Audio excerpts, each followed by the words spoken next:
Shut up and sit down.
Welcome, everybody, to the 3POA podcast, episode 48. I'm your host, LaserPants, also known as Ryan. I am joined, as always, by my good friend and yours, the man behind Analog Toys and the Desert Rat himself, Tony Roberts. What's up, Tony? Ooh, nice new hat there, buddy. Very nice hat. Yeah, I put a bit of a bash in it yesterday after the stream. It's got a bit more of a pinch at the top, so that was a very good stream. Trying to get that template. Thank you, man. Thank you. Yeah. It was all Michael. Michael's knowledge of everything Indiana Jones, but particularly Indiana Jones fedoras. That's pretty good. Yeah, I think it's safe to say he's the world's foremost expert on Indiana Jones fedoras. He would not say that, but no, he wouldn't. He's too humble. Yeah. Yeah. Well, I hope you've been doing good. Yeah, I'm doing good. All right. Now, we are also joined by someone else. I don't know if you knew that, Tony. We have a second co-host on this show. Yeah. Did you know that? Yeah. This show is all about him and his company, pretty much. Yeah. How about that? Yeah. I haven't seen him for a while. He's been gallivanting around Ohio and Mexico and yeah. Freshly back from Mexico, the CEO of Valaverse and the man behind Action Force, Bobby Vala. What's up, Bobby? Nice. Fuck yeah, baby. I said Who's ready? First, but I said screw that. Do it. I You're feel like wearing that mask. Looks like you went to Mexico and joined the cartel wearing that mask. I know, right? They say don't leave the resort, but I did. You totally should have worn that. I don't think they would have let me on the plane. Nah. I think they would have been like, sir, we don't think we can let you on this plane. You might scare the passengers. I might end up like being like that chick, that viral chick that was seeing things in the back and like freaked out. Like I might just set people off. That MFer is not real. Right? That poor girl. I read an article about her. I'm pretty sure while I was in Mexico, something came up and, people found out who she was because the internet, you can't hide from the internet. And I'm like reading about this poor woman and she's just like, listen, I just had a bad day, And I was like, this poor woman, she's very pretty. She's like, I don't know, something set her off, and it's like, listen, planes, you're trapped in this little, area. Hey, give her a pass, man. Leave that girl alone. Stop making memes about her. Probably mushrooms, I think. Seeing things that weren't there. I mean, listen, she seemed pretty coherent, but she was 100% sure that something was there. And you know what? I'm not going to fault her for that because maybe she saw something. Has anyone thought of Shatner? There's something on the wing. Is that what she saw? The lizard guy on the wing? Could be. Interesting. Well, speaking of lizard guys, now look, tonight's show is all about Action Force, right? I don't know what happened to the panel. There was some glitch, some error, some full memory card on the camera that you brought. It was a listen. I'm going to take full responsibility for the reason that the panel could not be filmed, because I had a million things to prep for when I was leaving. I grabbed the camera. I just assumed that the SD card had enough space on it, but all on me. It's not anybody but me. I didn't check it, and that's that. Now, they did tell me that because they had their tech people there filming, and they did, the guy that ran the show, he did say that they can have that video available, just not anytime soon. So, Gotcha. if it comes a time where it is available, maybe I'll put it up, depending on how the quality is and stuff like that. But we'll just cover that tonight, so we're all good. I mean, we don't need that video. We got the 3 POA podcast. Yeah, exactly. So we got, right, Tony? Yep. All right. Low energy tonight, huh, there, buddy? We wasted it all on hats last night. Now, speaking of Tony, I don't know if you guys knew this, but Tony actually has an action figure of himself. It's called Desert Rat. Not for long. Yeah, not for long. Not for long. Trouble in paradise. I feel like my parents are fighting. We are. We are. I'm the abused wife. Ooh, really? Well, now the internet's going to take that and run with it now. Mm-hmm. Tony called Bobby a Yep. Right. We know Tony's the bottom now. Oh. But I want to talk about the Desert Rat figure because Tony shared this with me earlier. A really, really cool custom popped up on Instagram from a very talented customizer. This guy right here. Let's see here. He made this custom Desert Rat Jungle Ops. Yeah. So Tony, tell us a little bit about this and what you thought when you saw it. I shared it straight away and reached out to the guy. Turns out I met him at Joe Fest, and I was like, I met a lot of people at Joe Fest. I don't quite know who. This guy's quite well known actually he did a whole series of customs for the Palatoy Action Force Special Weapons team, which was an unreleased team that there are like these quite famous prototypes of. And his customs have been featured in other publications and online, really, really good stuff. So when I was messaging him and he was like, I was the Irish guy who did that. I was like, oh, that's awesome. So he's done this to be like an SAS kind of like the jungle phase of selection with a British DPM camo, man. And he nailed this. Yeah. With the belt kit, the camo pattern. And I messaged him and I was like, dude, can I like commission you to make another one for me? And he's like, no, just give me your address. I'm going to send it to you. And I was like, so nice. Please, Ray, please at least let me cover the shipping costs. Once you get a price, whatever, send me your PayPal. I'll at least do that. But yeah, he's sending this my way. This is hands down the best Desert Rat custom I've ever seen. Wait a second. Why do you get it? Why don't I get it? It's my line. Dude, you got that awesome custom of Trigger. Like, you can't get everything. Yeah. What do you think I came out with this line for? The gifts. Come on, man. Well, I'll ask him if he will still entertain a commission, and I'll pay for him to make another one for you. No, it's okay. I'm glad he's sending it to you. That thing is amazing. I saw it and I was like, oh, I'd love to do that, but I saw all that camo, and I'm like, that's an expensive figure. Yeah, that's going to be really pricey. That's a really expensive figure. So if you guys want to follow him, that's Ray Murphy GIJAF. Ray Murphy GIJAF on Instagram. Really talented. He's got some very good work up on his page. Yeah, he's got loads of awesome like G.I. Joe classified customs. Got a beachhead there. Yeah, look at that, man. Yeah, very nice. Got what's that? Who's this? I had this Lightfoot, classified Lightfoot. Yeah, I had that guy as a kid. Wow, that's bringing back memories. Cool. Very talented. Everyone go give him a follow. So now that out of the way. There was another user who I wasn't following him, but he messaged me that he was making something. It's Renders FX on Instagram, at Renders FX. Check this out.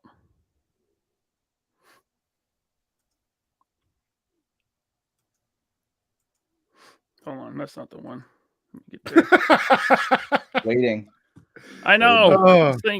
So when you share a window instead of a screen, it works differently. I don't understand how it works. Yeah. But I got to show this because this guy, he sent this over to me, and I never asked for this. It was not like a commission. I wasn't even following the guy. He just sent it my way, and I was like, "Holy crap!" He's taken the LaserPants avatar, and I think he did this, in ZBrush. And he's gonna resin print these, and he's gonna send me one. So that's pretty freaking sweet. I don't know. What do you think? He should start selling them and not give you any commission. He could do that. Yeah, he could do that. I mean, I think he gets around the copyright by the fact that this moustache actually connects to the beard. Well, it's accurate to the avatar, not to me. Yeah. Okay, Tony, douche. That's Jeremy's job. I'm feeling a little left out. Tony's getting a figure done. Ryan's getting a head sculpted of him. Like, wow, I'm just getting left out here all over the place. Yeah, I mean, maybe hey, Bobby, people keep asking when you're gonna put yourself in the line. So the answer is never. The answer is never. And anyone else, you know, if they tried to do it, it would not be up to your standards. So this is true. Yeah, you would critique it. So before we get into some super chats and our main topic, the Valaverse panel, I did want to say there's been some pretty tragic deaths recently.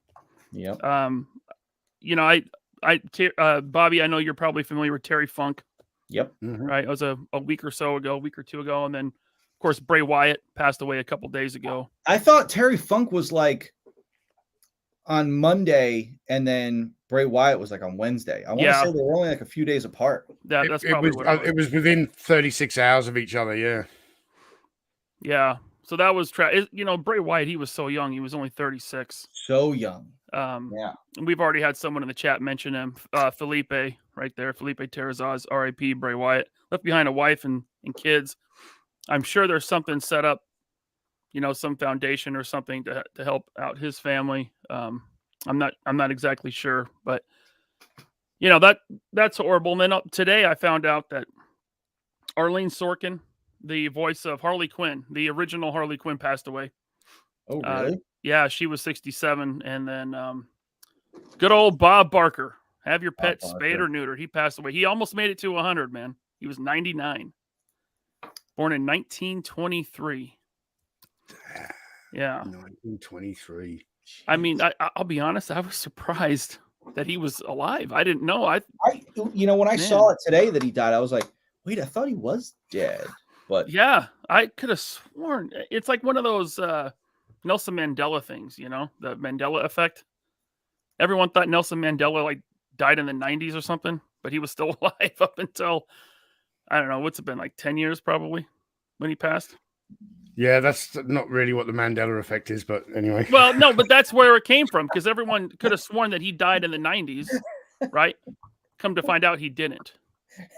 That's the Mandela effect. Yeah, well, I might say something about it if I join the after show. I'm not going to do it here. No, do it here. No, bro. I'll get fucking cancelled. Okay. I'll get canceled. Mm-hmm. That's right. Did you hear that? What? Yeah, I guess you didn't hear that. Let me see. Would you fart? You're doing your fart noises again? No, I'm not doing. Why? I wouldn't do that. You kidding me? The price is wrong, bitch. There you go. You hear that? No, I can barely hear it. We're moving on. It's too quiet. You heard that? This is a fucking car crash. Jesus, weren't we having technical difficulties like this like our last show? There's no technical difficulties. You heard this though. Hmm. You heard that? Yeah. Okay, just making sure. We got some super chats here.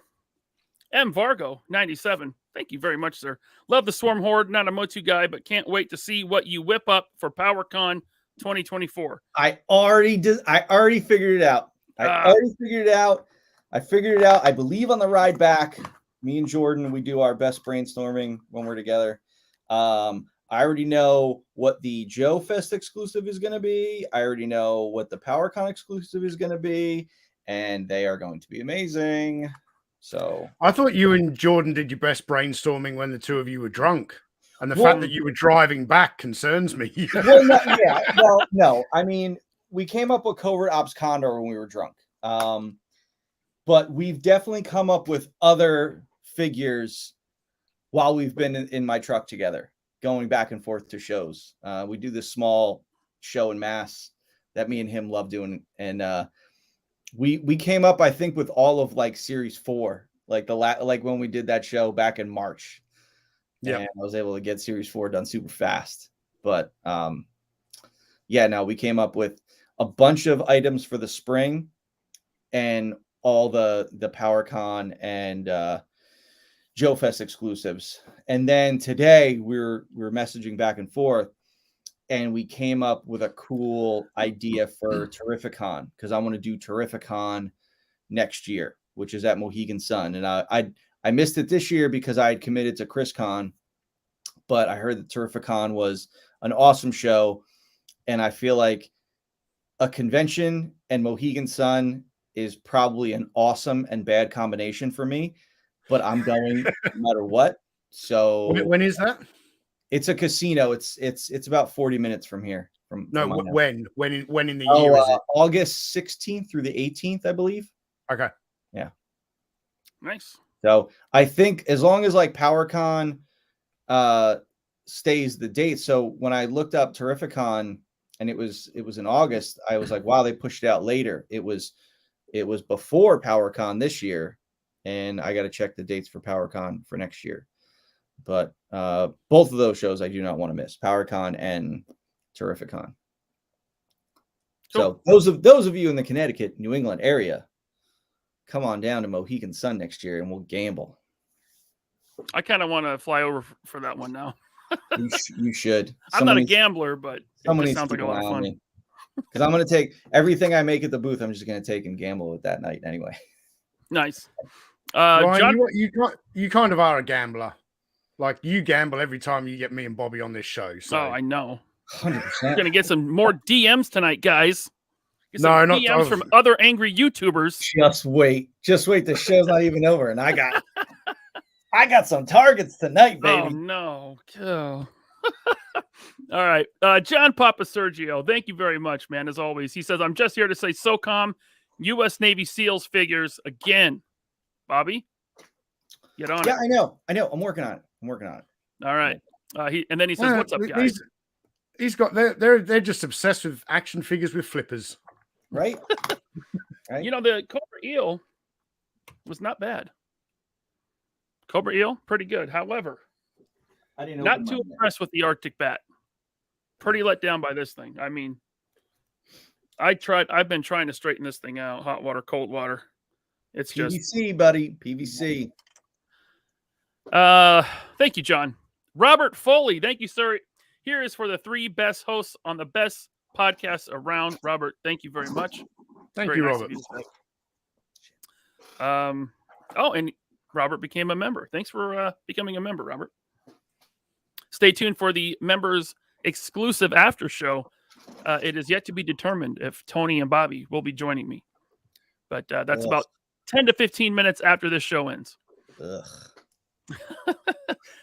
Just Jeff, thank you, sir. I just want to say how happy I am that Jeremy isn't here. You and me, both, buddy. Mm-hmm. You and me both. Also, enjoy some Slurpees on the old Jefferoo. Thank you, Jeff. Oh, Mad Hatter. Mad Hatter became a channel member. Just want to let you know. Had to go down, type on the keyboard there. Become a YouTube member of the 3POA. They're doing great things. So thank you. Subscribe. NECA sucks. McFarlane sucks. Thank you, Mad Hatter. Yeah, but he likes Super 7, so that doesn't say much. No, I don't think he does. Yeah, he does. Come on, Hatter. You know he was drooling all over that giant overpriced playset. Come on, man. Right? Now look, I thought that playset, the price was like they got it right this time because that thing is massive, man. They definitely did not get the price right. I mean, there's not much to it. It's big. The tooling's big, but yeah. I mean, still, like, what is it? It's $650. $650, and then plus what is it? $80 shipping or something like that. I think probably something like that. Yeah. And he wants to make sure that money goes to Tony. No, it will not. Nice try. Thanks, Hatter. Cato's Collect reviews. Leave to the awesome Bob Barker to make it as close to 100 as possible without going over. That is that's a good one. Well done, sir. We got a request for you, Bobby. Please bring back the male trooper, says Red Ronin. Special ops troopers. Hey, man, I'm working on some stuff. I can't just keep reissuing stuff. I got to make new stuff. I know you guys want more of the old stuff, but I got to do new stuff. I need new stuff. I've got all your old stuff. I need the new stuff. Yeah, see? People are like new stuff. And then I get people that are like, hey, man, I need more of the old stuff. It's like, well, I reissued. The thing is, I reissued those figures twice. Yeah. You missed out on them both times. It's no good. But I would say this. You should do it again because I need one. I need one to replace the body on this retro carded Snake Eyes. How about I do new special ops troopers on the new bodies? How about that? I mean, that sounds like a good idea. Red Ronin, stay tuned. Thank you, sir. You still won't make everyone happy, Bobby. I know. People want the old bodies. Listen, toy production, toy design is a thankless job because nobody's ever happy. All of you. You're unsatisfied, ungrateful. Damn it. Especially me. Especially you. Russell Lemieux. He says, when is Warpath going to be up again? So, the shipment is coming. The shipment will be here in September. So I have one case left, and I was debating on putting that up for sale. Because if I did and it just sold out within seconds, people would be all pissed off. So I think I'm just going to wait until September when the full giant order comes in and just put her back up then. Cool. So September. Awesome. Yeah. Let's see. We got Media Clash and J Creations New York. Thank you for joining the channel. Very much appreciated, guys. Stay tuned for the after show. Keith Knight. Thank you, Keith. Hi, guys. Just want to show my love here. I can't stick around. Health not good and need my sleep. Love you guys. Love you too, man. Take care of yourself. Get some sleep, dude. Keith. Thanks, Keith. Thank you as always. Andrew Sabina. Thank you, sir. So Valaverse at a con and gambling. Bad combination. Bad. And drinking. Bad. People are going to see me at the blackjack table just throwing cards. Flipping the table. Yeah. Wait, I mean, the only time I got thrown out of a casino, I think I was in, where was I, Aruba or the Dominican? Yeah, I got thrown out. But they were cheating. That game was rigged. That game was rigged, and I called them out, and I knew it was rigged, and they threw me out anyway. Yeah, that's how they threw you out. They were caught red-handed. They were, man. I'm telling you. They got everyone. Everyone was losing. Nobody was winning. Thank you, Andrew. And Robert Foley, thank you once again. We'll have to catch a show on replay, but good to see the original 3 hosts on again. Yes, indeed. It does. It feels like, I don't know if I'm wrong, but it feels like a long time since the 3 of us have been on the show together. I feel like I haven't been on the show in a while. I think the last one, no, it was Mad Hatter, right? We were all on that one. The Mad Hatter. Yeah, that show. was a while ago. Yeah, that was like a month ago. Yeah. Thank you, Robert. We got one from that Death Skull. Oh yeah, I see that now. So this doesn't show up in StreamYard, but Ammo to Go just gifted 10 channel memberships. Whoa. So, damn, thank you, Ammo to Go. That's awesome, man. I wish they'd show that in StreamYard. So how does that work? Can you just give out membership? Like, can you take the memberships? and give Yeah, them, so like, he give them pays out? for everyone's like first month, Oh, okay. right? So everyone gets a membership on him, and then Whoa. they can decide if it's worth it to stay or not, and then sign up that second month. I mean, we Bobby, know are that. you just figuring out that this is something else that you weren't given? Pretty much. Pretty much. You have to actually be in the chat or like have been in the chat before to get one. No. I don't want one. I don't want to be a member of the 3POA.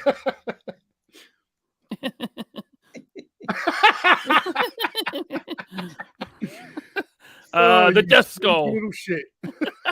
The Death Skull, who is a channel member and who I like quite a bit more than Tony. Thank you, the Death Skull. Rock on, bro. Drew G said, ammo to go. Yes. Thank you, Drew. I saw that. My wife texted me. Stupid StreamYards doesn't show it. I wonder if that's what all these memberships are, if these people volunteered to sign up, or if they were forced to. I don't know. Not Top Goon. Thank you, sir. Thanks for my 22nd birthday gift, Bobby. Got my Swarm Horde figures the day before my birthday. My favorite Action Force figure by far. Until the ghillie suit blowback. Glad to see the gang back together. You guys rock. Wow. Awesome, man. Thanks. Tony will be back in a little bit. You mean yeah, right on, not Top Gun. Yeah, that guy. Yeah, those ghillie suits look That good, guy. man. Yeah. Very nice. Yeah. You mean these real ghillie suits? Not like ghillie suits made by some leech that's sucking on my balls named Mark. You know? Don't know who that is. These are real ghillie suits. They know. Every time I try to put on pants, I'm like, dude, can you stop sucking on my balls? Please. Please. Go find some talent. Go learn how to design your own shit and not leech off of everybody else. So yeah. Go find some fucking talent. Got a lot of laugh emojis in the chat right now. Get off my balls, you leech. Leech. Get off of them. Get off them. You're never going to amount to what I've done, so you got to leech off of me. I get it. Listen, if I were you and I saw my balls, I'd want to leech on them too. Oh my God. But please, just get off my balls. The DMs are going to be rolling in. I don't give a shit. He knows he's a leech. Hector Martinez, thank you for becoming a channel member, sir. Appreciate you. Robert Diaz, thank you, sir. Bobby is waiting for Lenny and Brian Flynn to team to design the ultimate Bobby Vala action figure, complete with Hasbro severance check. I'd let them. They're like, sure, you want to license it? I mean, was there? Brian, was there? Sorry, go ahead. No, you go. I was going to say, was there a severance check? Oh yeah. Oh, nice. Oh yeah, I had a great severance package. That's great. Yeah, that was the first thing I asked. Like when I was in there, when I stopped being in shock of it, I asked them. I said, is there a non-compete? And they said no. And I said, okay, great, because I wasn't going to sign the severance if they had a non-compete in there. I wouldn't have signed the severance, and I would have just sued them instead, just because of other things that happened. That was the reason why I was put into a layoff. It wasn't just because they put me in the layoff, because they put me in the layoff because of other things that happened there that they needed to cover up. Whole long story. Oh yeah. You never told me this story. We'll talk about it on the after. We'll talk. Yeah, but there was a whole big thing. So I was like, well, this is a perfect time to sue them, but the severance package was so good, and there was no non-compete. So basically, what happened was, I could go and work for any other company and still be paid by Hasbro, and then go and create my company and still be paid by Hasbro. So they paid me for a good long time. It should have been longer, but yeah. So I got a lot of them. Thank you, Robert. Jeremy says Jesus has left the chat. Kuro. Yeah, I mean, if they, going back to that nice super chat, listen, if Brian Flynn wanted to do a figure of me, we could totally do one. He would just probably charge like $80 for it, and it would probably have like half as much articulation, of an Action Force figure. But It was nice. I got to actually see Brian in person for the first time, which was nice. He was very little man. He was so cute too. I wanted to pick him up. That's what I said. Look, he looked like I walked into like Willy Wonka's chocolate factory and I saw an Oompa Loompa. And I was like, hey, little guy, come here. Like Will Ferrell and Elf when he was like, oh yeah, hey, look at you. Like that's what Santa. That's what I felt when I saw him. He was like, he's so little. So cute. So cute with his little glasses and stuff. Yeah. It was nice. Him and Robo, they're very, very cute, small people. Oh god. Yeah. Nah. Here comes the DMs. Hey, listen, all he had to do was come by and say hi, but he made the whole deeper for himself. So that's all right. Kuro Mato. Dynamato. I hope I got you can let me know how to pronounce. Can you spell it phonetically for me? Kuro, thank you for becoming a channel member. Not Top Goon. How do you become a channel member? If you're on an iPhone, you have to go through a browser. So open Safari, or if you have Chrome, go to the show there, logged in on your browser, and you'll see a button that says join. You just click that. Veritas, thank you for the super chat. No message, but I appreciate you. And Northern Nomad with a little Emotional damage. Thank you, Mr. Nomad. Okay, so we are going to get started on our topic now, finally, 32 minutes into the show. I actually forgot, like, we had a topic because we were just BSing the whole time. We could do a whole show where we just BS and make people mad at us. I bet you that would be like, if we just said, we're just going to shoot the S on a show, I think people would tune in, and I think they would love it. Let's see here. This one is good. Jeremy Kerr, thank you. Do you still get paid for reuse of your designs? Hasbro owns all that stuff. Hasbro owns all that stuff. Yeah, it's like the guys that created comic book characters back in the 40s and 50s. Yeah. DC and Marvel own those characters, and they rarely get. I mean, there is some clause now where some guys, like, you'll see them credited at the end of a Zack Snyder DC movie, and they'll be getting a check from that. But for the most part, those guys got screwed. Yeah.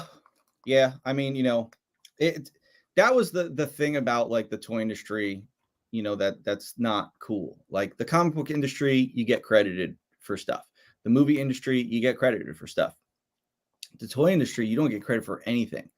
I think my last year at Hasbro, I was working on the Infinity War and the Endgame figures. So I worked on the last two kid product Avengers movie lines. So, the biggest line that the Marvel brand had. I was working on Legends. I was working on the 12-inch figures. Well, they were dying down at that point. But I worked on a bunch of Legend stuff. I had, Black Panther stuff, Doctor Strange stuff that was in concept. Yeah, that guy, and like just one toy of the year, the Infinity Gauntlet just got nominated. And I think the brands, like all the items that I worked on, like for the last year I was there, I think netted probably somewhere around like $200 million. Like it was something ridiculous, but they don't care. They don't care who you were. It's like that toy of the year, that item I did, that was my item. Like I did that thing from start to finish. That was the dancing group. Yeah. The Infinity Gauntlet. Shoot, man, we had to fight for that item. We had to fight. That just reminded me. Do you know who just got laid off from Hasbro? Deadpool $20 bill just got laid off from Hasbro. Oh, damn.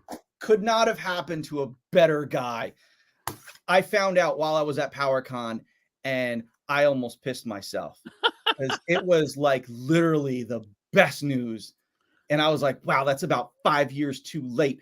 But now I know it's probably wrong to, be excited that somebody lost their job. But let me tell you something, guys, don't worry, because his severance package is probably ridiculous. He was like a senior VP or something like that. That dude's probably set for a good 3 years. But yeah, he got laid off. I'm very excited But I thought of that because we had to fight him to do the Infinity Gauntlet. Like, really, we had to fight for that item. So yeah. So going back to that, no, you don't get credit for your designs. You don't get your name on the package. So it's cool. Like when you see like the 4 horsemen, they say sculpted by, this by. Now I do it to a certain extent. I don't put the sculptors on there. I do put the packaging design because that stuff appears on the actual package. So anyone that does the artwork on the package, Quentin Bedwell, for those of you guys who know him in the community, he did the file card artwork for Series 4. So his name is on the package along with Troy. Troy's name is on every package because Troy's done my packaging since Series 1. So he's always on there. But yeah, you try to kind of give it back where you can. I try to tag the sculptors and stuff when I post stuff. But no, Hasbro, Mattel, all the big companies, they don't, you're just a number, you're under their banner. Quentin Bedwell, since you mentioned him, he's also worked on a little comic book featuring yours truly. It'll be digital only, coming soon. I shared a picture of that on Instagram a couple days ago, but that'll be cool. Thank you, Not Top Goon. He figured it out. He figured out how to join the channel. There he is. Thank you very much, man. And Nice. Also, Randall Guzik, thank you for becoming a member. And Felipe, I think that effect was a can of beans effect, I believe. Man, I got it a long time ago. Okay. On to the topic. Now, again, Power-Con panel. It went great. We had a great time. It was cool. People were excited. The footage was lost. The footage was lost. It did not make it to the internet until now. So, Bobby, when you're done fiddling around with whatever you're fiddling around with. Sorry, I mean, you know what happened? I was doing so many shows that I take all the posed out figures that I have behind me. I take them with me so that I don't have to pose out new figures when I set up the booth. But now that my shows are done until November, which I have two shows coming up in November, but my shows are done till then, I said, let me set this up. And what better time to do it than when I'm in the middle of a podcast? All righty. Oh, here, take it away, Bobby. Here's your slideshow. I'll just sit the next one when you're ready. Oh, okay. So we're like literally just going through it, huh? We're going to go through it, babe. We're All going to right. give the people the panel. So everybody, thank you for coming to Power-Con and coming to the panel. So let's get on into it. A lot of this is going to be kind of a recap from Joe Fest, but we do have some new stuff that I added in because I didn't want to just give you the same old panel. So we're going to show a few new things for those of you attending. So let's get on with it. So the Swarm Horde, who bought their Swarm Horde? Everyone in the room was supposed to raise their hand, which they did, which was great. So the Swarm Horde, holy crap, man, this figure was on fire. We were selling a ton of these at the booth. And the cool part is that I don't think anyone bought one. It was just people were buying two. Everyone was coming up two. There was one guy that bought one, but I was so used to putting in the price for two that I put in the price for two. and then I charged him and he's like, wait a minute, how much was that thing? And I was like, 45. And I'm like, oh crap, I charged you for two. I had to refund him for one. Sorry to that guy. That's all right. Trying to make our money where we can. But yeah, this is great. Listen, we put them up on the site the same day that Power-Con opened. So those of you back home were able to get these. The site did not crash for those of you stupid haters out there with your stupid comment like, yeah, it'd be great if we can get it if the site doesn't crash. Well, the site didn't crash, so go suck a dick. I'm sorry, Ryan. I said I was going to be better, and I'm not. I'm sorry. I'm just a little fired up. But yes, I didn't crash, and we got the bugs worked out, and everyone, was able to place an order, and we sent out a ton of these things. But now it got to the point where we have a little bit left, and what I'm going to be doing next week is, now that everyone had a chance to get their two, we're going to lift the limit on these because we know that this is a troop builder and we know that you guys wanted more than one or more than two. So we're going to lift the limit next week and we're going to put more up on the site, and the limit will be lifted so you can order as many as you want. Now these will go quick because we don't have too many left. So here's your chance to get them. We'll put up a post when we are going to do it. But yeah, the limit's gonna get lifted on these next week. So get ready. Wow. All right. Yeah. Series 3 to be continued. Series 3, yeah. So we did, we talked about this at Valaverse, Valafair. What do we call it? Valavest, Valaverse. And we talked about Series 3, the continuation, which we're calling Series 3.1.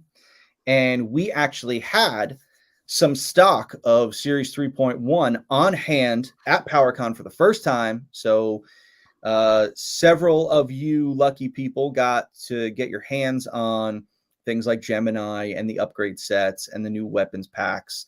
You got to get those in hand early because the shipment is coming. And the shipment should be here in mid-September. It was supposed to be here a little sooner, but supposedly there was a drought in the Panama Canal and a bunch of ships got backed up. So I have my shipments delivered to Boston and New York City, so I don't have to go through California. But to do that, you have to go through the Panama Canal. But because of the drought, it slowed things down. But they said, it should be out and finished, by around like September 10th. And then a few days after that, it'll get to me and then to my warehouse. So Series 3.1 will be coming and it'll be up on the site in about a month or less than that. So, so here we're going to go through Series 3.1 real quick. This was the heavy hitter of 3.1 at Power-Con. This was Gemini, the new member of Action Force. And she is awesome. And she went super fast. She sold out, I think, within like an hour or two at the booth. And I think I brought, what I bring, like 3 cases of her. She went super fast. Yep. Day one sold out. Yeah. And so we'll have a ton of her back, when it comes back in September. But very popular figure, which I was happy to see because I think she's great. And then next, we have the Riot Trooper. We have 2 new troopers coming in Series 3.1. We have the Riot Trooper. And then next, we have the slide, please. The Desert Trooper. Looking good. What was that? Looking good. Yeah. Yeah. So these ones were, again, big hitters at the show. They match all of their male counterparts. They come with a weapon now because of Articulated Ninja, so you guys can thank him. And then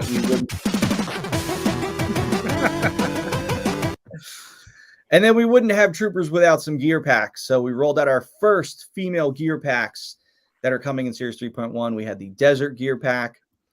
We have what's next? The Delta Gear Pack, and then rounding that out, we have the Special Ops Gear Pack. So 3 new gear packs, all to fit the existing female troopers that you have. We have new weapons that are available with this gear pack, new vests. All this is new for Series 3.1. So these are going to be a nice addition for those of you that have female troopers, for those of you that are getting more female troopers, for those of you that just want to, customize your current female figures and troopers.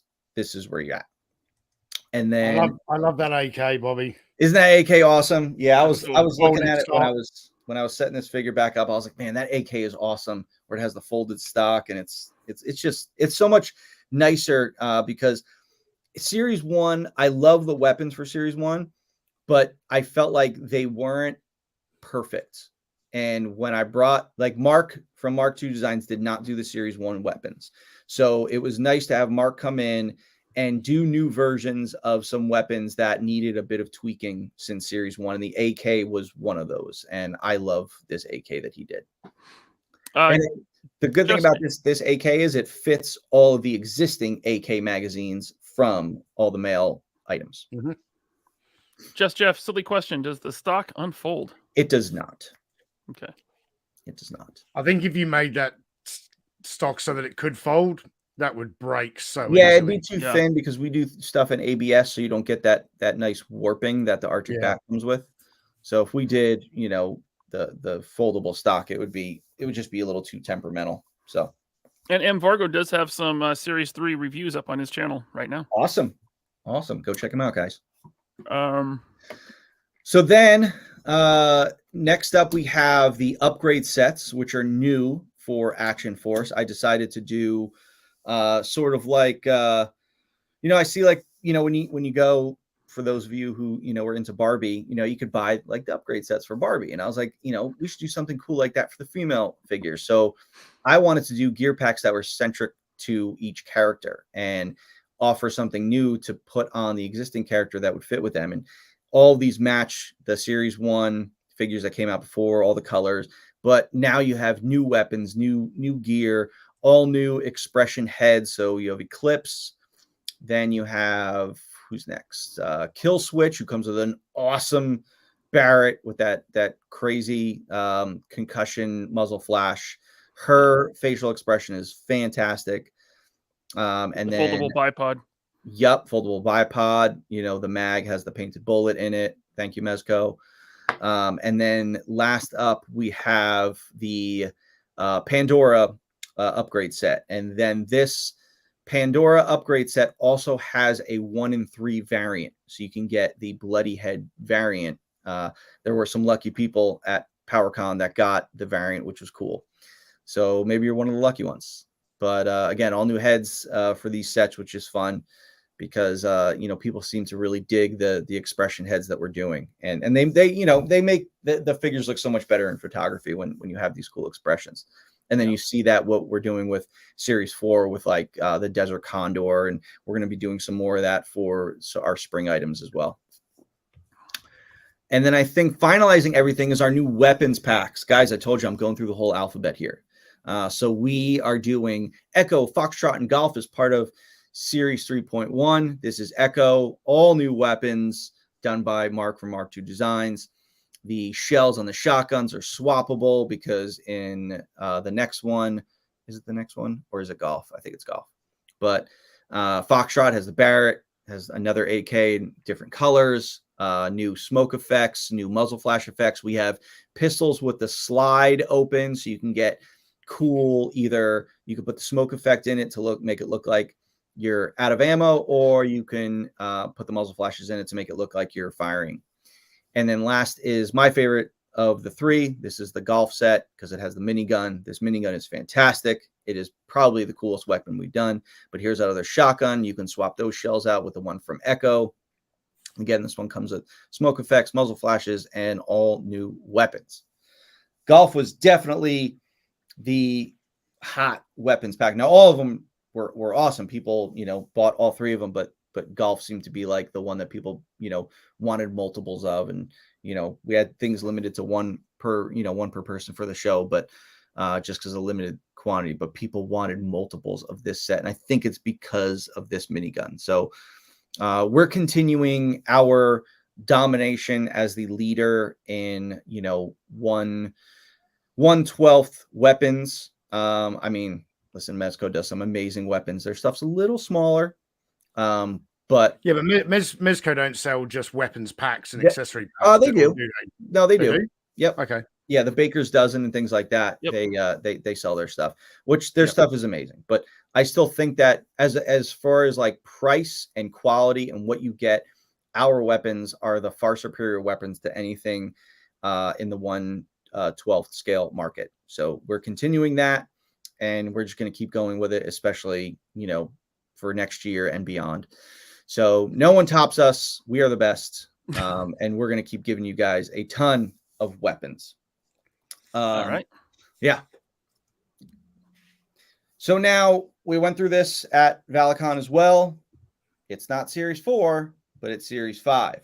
And this was originally shown at Valaverse back in February. We showed what would have been Series 4. Now, the reason for the change is because when I done what is now Series 4, I was planning on it to be an SDS series, but then I realized, well, the SDS series are for reissues and some new items. And I realized that series was all new items. It wasn't any reissues. So I said, let me call that Series 4 and then call what I called Series 4 now Series 5. And Series 5 is now the figures that'll be coming out this summer, probably around June. They will be going up for pre-order probably in either late September or very early October. and we're starting out with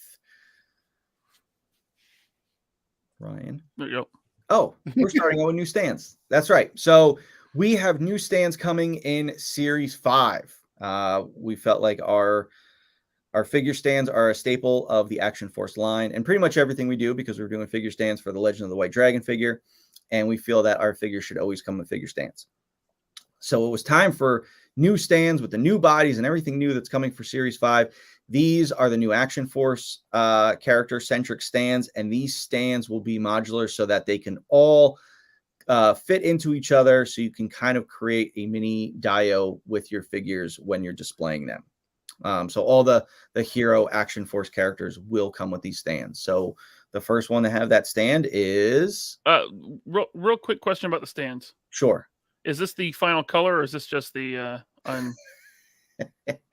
what? What? What?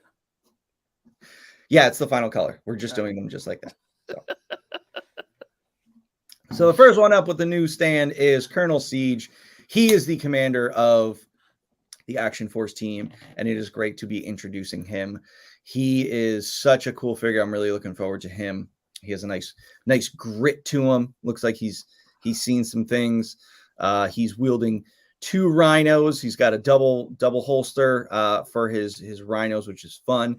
And we are designing this holster so that it will function much smoother than some of the stuff out there. I feel like when you do a PVC belt that is attached to a holster and you go to bend the leg, the strap like bends in this really awkward way and just looks silly. So we did it so that the holster swivels from the belt, so that when you move the leg, the holster and strap move with the figure. So cool.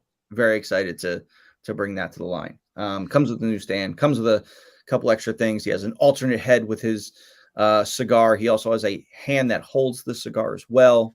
So all around, very cool figure. That's just go back, Ryan. That shotgun that wasn't shown at Joe Fest, was it? It was not. It was not. He is coming with this cool. I love lever action rifles. I have a couple lever action rifles myself. I have a really cool Marlin. I have a Marlin Dark. There's just something about it. And I've been in the market for a lever action shotgun. Arnold had one in Terminator 2. There's a company called Henry Rifles. They make a really awesome lever action shotgun. The unfortunate part is it's 10 gauge, and I just don't want another caliber, so I've been hesitant to get it. But this is modeled off of that. So he has a nice lever action shotgun, because I feel like he's the kind of guy that's what he would have. Yeah. I like it. And then we have Buddha, who is a fan favorite from what we showed initially during Valaverse. Buddha is a descendant of a family of Japanese samurai. So he kind of goes into battle with that sort of lineage behind him. So his armor, his new tactical armor, has some cues of ancient samurai to them. The sword he carries into battle is from one of his ancestors. He's got a really cool Oni mask and head crest that goes onto his helmet, but he can also have the new quad nods that we have that fit onto the helmet. It's an all new helmet. This is an all new figure, all new gear, all new body. So he is very cool. And if you go to the next one, you can see everything he comes with. He comes with a ton of stuff. I was like, whoa, we should make him a deluxe figure, but we're not. He's going to be a $30 figure, just like everyone else. Nice. He's got this cool SBR rifle he comes with. I wanted to throw in like an old style, like nod to Metal Gear. So I threw in a silent SOCOM, and the SOCOM pistol does have a removable suppressor, and it's the same as the muzzle flashes. So you can essentially put the suppressor in and then put the muzzle flash into the suppressor, or pull the suppressor out and put the muzzle flash in the gun. But his holster on his thigh armor has an area to fit the pistol and the suppressor, which is very cool. I can't say enough about this figure. He's so cool, man. So cool. Do you want to get into the origin of his name, or is that saving for the movie? We can get into the origin of his name. He is a very reserved character, very quiet. He does a lot of reflecting and meditation, and so he was given the name of Buddha because he is so, I guess you would say spiritual and religious in that sense, especially when he goes into battle. He feels like, he has like the weight of his ancestors on his shoulders. So I wanted the character to sort of reflect, that those aspects of his life and what he does and how he brings all that into battle with him. Almost seems like the stoicism when he goes into battle. Yes. He goes in not yelling, not with a battle cry. He goes in very calm and collected and very, very sort of stoic and almost in a meditative trance when he goes into battle. Cool. All right. Oh, here we go. What's up next? Ooh, Atlas. Oh no. I showed Atlas during Valaverse, but I did not show him with all of his gear. Atlas is our new big body. So a little bigger, much bulkier than the current male figures. And man, when I designed his gear and it all came together, it was something awesome. I wanted Atlas to, when I'm designing these characters, I'm like, a lot of it has to do with what kind of weapons they wield. Or I'm designing a character and then I figure out their weapons based on their look and their personality. And I just pictured Atlas as a guy who just only shot shotgun, like love nothing but shotgun, goes in, kicks down doors and just dropping red shells all over the place. So I gave him, a semi-auto. I guess he'd probably have a full auto shotgun rifle. He has the long stick mags, but then I wanted to give him a big boy drum mag for that shotgun rifle. And that drum mag can fit into the pouch on the side of his leg, which is very cool. He's got a K-bar knife that will go on his other thigh pad over there. He's got some shotgun shells on his forearm straps there. He's got this cool little like leather cuff that he's got just to kind of give him a little personality. His vest is really, really cool. I wanted something a little bulkier just to kind of go with his bulkier frame. And he's got the new interlocking stand as well. I feel like I'm going to give him the shotgun Kerak shotgun carrier to go on his back and just have a spare shotgun just in case. That would probably be a good one, because I've realized that I haven't issued that shotgun scarab or that shotgun sheath with any other figure but Kerak. I didn't offer any gear packs or anything like that. That's kind of like exclusive to him. So cool. Yeah, I've got spare Kerak, so I've got a few. I bet you do. And the biggest hitter in Series 5 is going to be the Crimson Shadow Praetorian. This is the Crimson Shadow Android Trooper that they created because they just felt like human soldiers just weren't good enough. So the Praetorian, man, it was I can't even explain like what it did at Valaverse. People went nuts when I showed this thing. We had a cool sizzle video about it. He is very, very cool. Great design. I hired this very talented robot designer that I found on Instagram, and he created the Praetorian for me. The Praetorian has these cool sort of force field effects that you could see there that can plug into his shoulders, his forearms, and his back has one port for them. And they're two different sizes that he comes with. They also come with ricochet effects that can plug into those force field effects so that it looks like he's blocking shots. He's got this really cool energy blade sword that is removable from his forearm. He's got mag holders on his thigh. He's got a very cool pistol as a sidearm. He's got a new grenade launcher that's not pictured, but it will be pictured in the next image, along with his rifle, his other rifle. So you can go on to the next one, Ryan.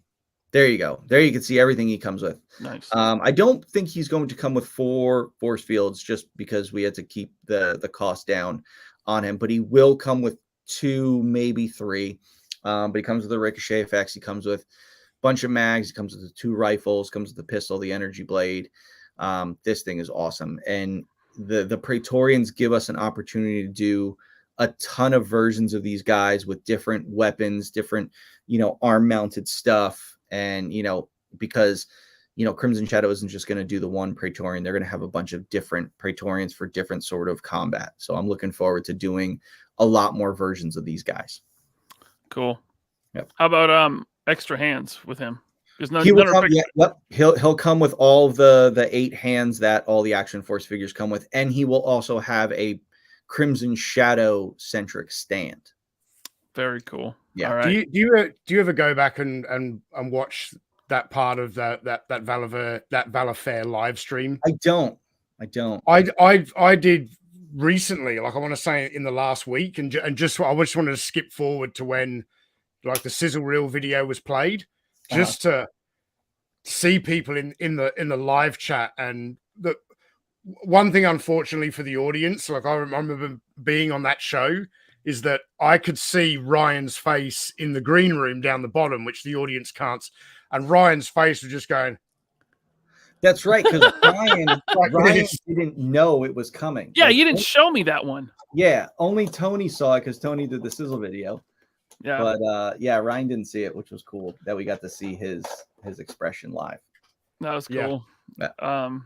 You want to get into some questions before we go on to? Sure. Okay. Sure. First, JB, thank you for becoming a member. Veritas, thank you for the super chat. Hey, Bobby, have you heard of the 160th Special Operations Aviation Unit called the Night Stalkers? I have not, but I will look them up. All right. I have. They were the helicopter unit in Black Hawk Down. Oh, they were? Okay. Yeah. Gotcha. Yeah, they're like the helicopter pilots who work with Delta and those kind of things, the special operations pilots. Gotcha. All right. Chris Kitiona, thank you for becoming a channel member. Appreciate you. Ninja Knight would like to know if these will be available at stores in Ireland. He recommends Forbidden Planet. I don't have any retail partners in Ireland, but let me send myself a note now before I forget to reach out to them. Let's see. I see a lot of comments and questions about that. Not just from Ireland, but all over Europe.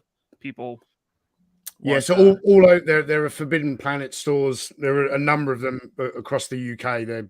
It's a well-known chain of stores, but it's it's a retail store. So. Okay. I'll reach out to them.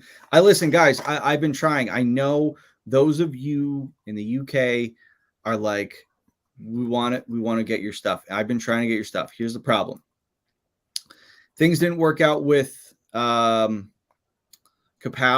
and we tried to work things out again this year, and it's just not. It hasn't been good. And Toys R Us closed down, so finding UK retailers has been very hard. But someone just sent me something recently about a big UK retailer that I'm gonna reach out to. So hopefully we can get them on board for Series 4, maybe Series 5, and be able to, allow you guys to get this stuff easier. All right. James Morrow, CJJ James, thank you for becoming a channel member. And Garrison Calvary wants to know what is the name of the weapon with the female desert trooper? So that I got her right here. So that is it's an AR platform rifle, but the furniture on it is I forgot the company that does it. I bought it. One of the ARs that I built has the same furniture on it. Very comfortable. I think it's a European company that does it. I don't remember the name offhand, but it's an AR-15 just with some different furniture on it. Cool. I feel like that question got asked on your show with Ninja, and Scott Hughes answered that. I believe he did. Yeah. Different weapon, but same. Oh, that was a different weapon? that was an AR with a different furniture mod on it. Thank you, Gary. Ted Darklaw, thank you, sir. I'm hella late. Great to see the 3POA squad together again. Yes, sir. Thank you. Yep. Ted Darklaw from HelloDopeToys.com. Check them out. Or don't. Or don't. Yeah, they shot me with Nerf guns. Never go to their website again. Brian Dillingham. Thank you for the Dillingham. Dillingham and Dillingham. cheese. Okay. Thank you, Brian. ML Series. Thanks for becoming a member. Star-Lord wants to know if we're going to be getting some explosions. Maybe. All right. Maybe. Brian Driscoll. Thanks for becoming a new member. Man, we got a lot of members tonight. Appreciate you, man. Thank you, Brian. Drew G wants to know, do they lock or just slide up to each other? Yeah, they don't like lock and snap together. They just fit together. That's the stands. Yeah. Yeah. Thank you, Drew. Wraith Mace. Thank you, sir. Tony, sir, love the recent Big Ben review. Bobby, love the lever action gun, but we need one with all the tactical furniture on it. In time. I told you I'm doing the whole alphabet, so don't worry. All right. Thank you, Wraith Mace. Since Wraith Mace brought up Big Ben, there's something I did want to mention real quick. I have had numerous comments on the video of people saying, you know, understand your criticisms. I want to get the figure anyway, and I'm going to customize it with Valaverse gear. I need to highlight one of the big issues is that the torso of this figure is way too big. I tried to put some Valaverse body armor vests on him. I even tried to put the webbing from Trigger on him. That doesn't fit. He's got a really wide collar, and when you get the straps past the collar, it doesn't sit right. It makes the belt rise up, and it doesn't fit around his waist. So I don't want anyone, you know, it's probably something I should have mentioned in the video, but I didn't.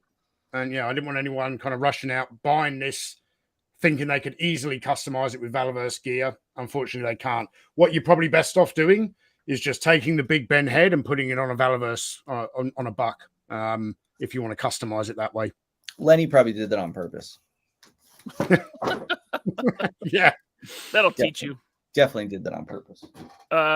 Gary Cavalry. But the sword will be bendy, right? Like the sword on Buddha. No. Not here. We don't do PVC weapons here. Come on. Let's see here. Smoke them if you got them. He says, what's the target date on Atlas? So again, Atlas is part of Series 5 that will be going up for pre-order maybe sometime at the end of September or early October, and then they will be delivered sometime in June. Okay. Yeah. Cool. And then Martin Hughes would like to know, what is the backstory to Atlas? Really? You think I'm going to tell the story? Think I'm going to give away that file card now? Come on. Stay tuned. No. All right. Thank you, Jeremy, for the super chat. He says, I can already sell all of the Gray Fox customs made from the Praetorian. What's Gray Fox? I don't know. I don't know. Tony, do you know? I'm lost. Me too. Thanks, Jeremy. Thank you, Jeremy. Sorry, I have no clue what that is. I mean, yeah, that's just got Coast Guard written all over it. Oh, it's a Metal Gear. Everyone's saying Metal Gear. It's a Metal Gear guy. Oh, was that one of the later games? I only remember the Cyber Ninja from the first game. I don't even know that. Brandon R, thank you for the super chat. Would love to see add-on packs of these just in parts, like blown apart in battle or incomplete in assembly. That's cool. We'll see. Okay. Andrew Sabina, thank you, sir, for the super chat. How many Praetorian tracers will I be able to get for a kidney? Whoa, a Praetorian tracer, like a glow-in-the-dark Praetorian? Whoa. That sounds amazing. Don't tell me you haven't thought about that already. I want to see how the Swarm Tracer does first. Yeah. I want to make sure that people did glow in the dark. I think it's cool. I mean, how awesome is this figure? Like you can't like the figure itself looks so cool, even when it's not glowing in the dark. So if this one does really well, which I think it's going to do, I'll do more glow in the dark figures. Jeff Rotan, thank you for becoming a channel member, sir. And then Impossible Pie wants to know, will Canadian online retailers be selling the Vanguard? Yes, I will. eCollectibles is one of our bigger Canadian retailers. They will definitely be carrying the Vanguard. So yeah, we also have Heroes World and Toy Snowman that are other smaller Canadian retailers. Definitely support them as well. But yeah, all those guys will be carrying the Vanguard for sure. I don't think anyone's going to pass up on the Vanguard. Yeah, I saw him in the comments on Instagram saying that he wanted to be the Canadian retailer for the Vanguard. So that's cool. Cool. There you go, Mr. Pie. Then Headcanon, thank you, sir, for the super chat. With all these new weapons coming out, I bet Weapons 10-2 is going to be amazing. Maybe Weapons 10-2 will have something different than Weapons. I don't know. I don't know. We'll see. All right. And then Collect to Disconnect says Atlas got tired of holding the weight of the world, so he joined Action Force. Indeed. Maybe that has something to do with his backstory, why he's called Atlas. Okay. Or he just likes to, read maps. You never know. All right, guys, keep the questions coming in. I'm starring them as we go. Back to the Power-Con panel. So that was the Praetorian, and then on to guns. Lots of guns. Lots of guns. As I said before, we are the leader of 1/12 scale weapons, and we're going to continue that trend. So for Series 5, we have a ton of new weapons coming out, and here's just a small sampling of those weapons that we have coming out, all done by Mark II Designs. Go ahead, Ryan. Look at that. Oh, they're so good. They're so good. They're so good. Hey, Mark, make sure you go and you copy all these because I know that's what you do. You leech off of them. So go ahead, go make one gun that's $15 while I'll make one pack with 15 guns for $12. Good luck, buddy. So we have a bunch of new guns coming. We've got some World War II guns coming. There's a BAR in there, which is one of my favorite World War II guns after the Thompson. We have the Python, which is basically the version 2 of the BAR. We've got some new rifles, some SBRs, some suppressors in there. We've got a new rifle with an M203. We have a new M203 grenade launcher on its own that has belt-fed grenades that fit into it. We got a flamethrower. We got the lever action shotgun. We got Atlas's shotgun. We got this very cool tricked out 1911 with a suppressor on it. We got a K-bar knife. We've got some other pistols. We've got some, tricked out revolvers, which I think are just ridiculous. Why you would need a scope on a revolver is beyond me, but they're very cool and nostalgic looking. We've got a bunch of new mags coming. We've got drum mags. We've got double drum mags. We've got side-by-side mags. We've got Magpul mags. We've got a giant machete coming, aka Billy's machete. But that's Billy from Predator, eh? Yeah. No, it's not. Yes, it is. Yeah, so maybe there's another character from Series 5 that I didn't show this time around that will have that machete and maybe wear that machete on his back, similar to the way Crocodile Dundee wears his machete. We've got grenades coming, and that character will also be carrying some grenades. So just a taste of some of the weapons that we have coming. Hold out for these ones, guys. You're going to want them in plastic, not any 3D hand-painted garbage. But make sure you stick around for these because these are going to be awesome. We're probably going to do at least 3 or 4 more letters of weapons packs coming for Series 5. So I'm telling you, guys, I'm going to get through that entire alphabet. And I'm just wondering, how long it's going to take. Not that long if I keep putting out a ton of weapons. You guys seem to love the weapons. We're going to keep doing the weapons. So just wait. I have a question. Yes. Is this going to be the final color option on these weapons? Yes, we are not doing any other colored version. The only version we're doing are gray. We're going to do gray weapons. Right. They're only coming in gray. No other deco on them. And the flame, even will be in gray. the flame on the flamethrower is going to be gray. Cool. So yeah, don't worry about that. Very realistic. Yep. I do want to say Mark II Design did a great job on that flame. Mark was awesome because, when you see, a lot of, I think they did it with some Boba Fett figures and things like that. They do a flame effect, and the flame effects don't look real. They have all these, weird points, and it looks very like a comic book drawn flame. But Mark looked at the way a flamethrower shoots a flame, and he nailed it because it's very sort of organic looking, the way it shoots out of there. So there's gonna be some finessing, making sure that when the figure holds it, it's not too forward heavy and things like that. But we'll nail that down. Yeah, the best thing about these new weapons is that they'll all fit perfectly with with this gray Atlas, this all gray Atlas. So 100%. Really yeah, because Atlas is going to be gray. Yeah, it's going to be nice. Yeah, it'll all match. Yep. We're going to do. Is that a question someone asked at the panel?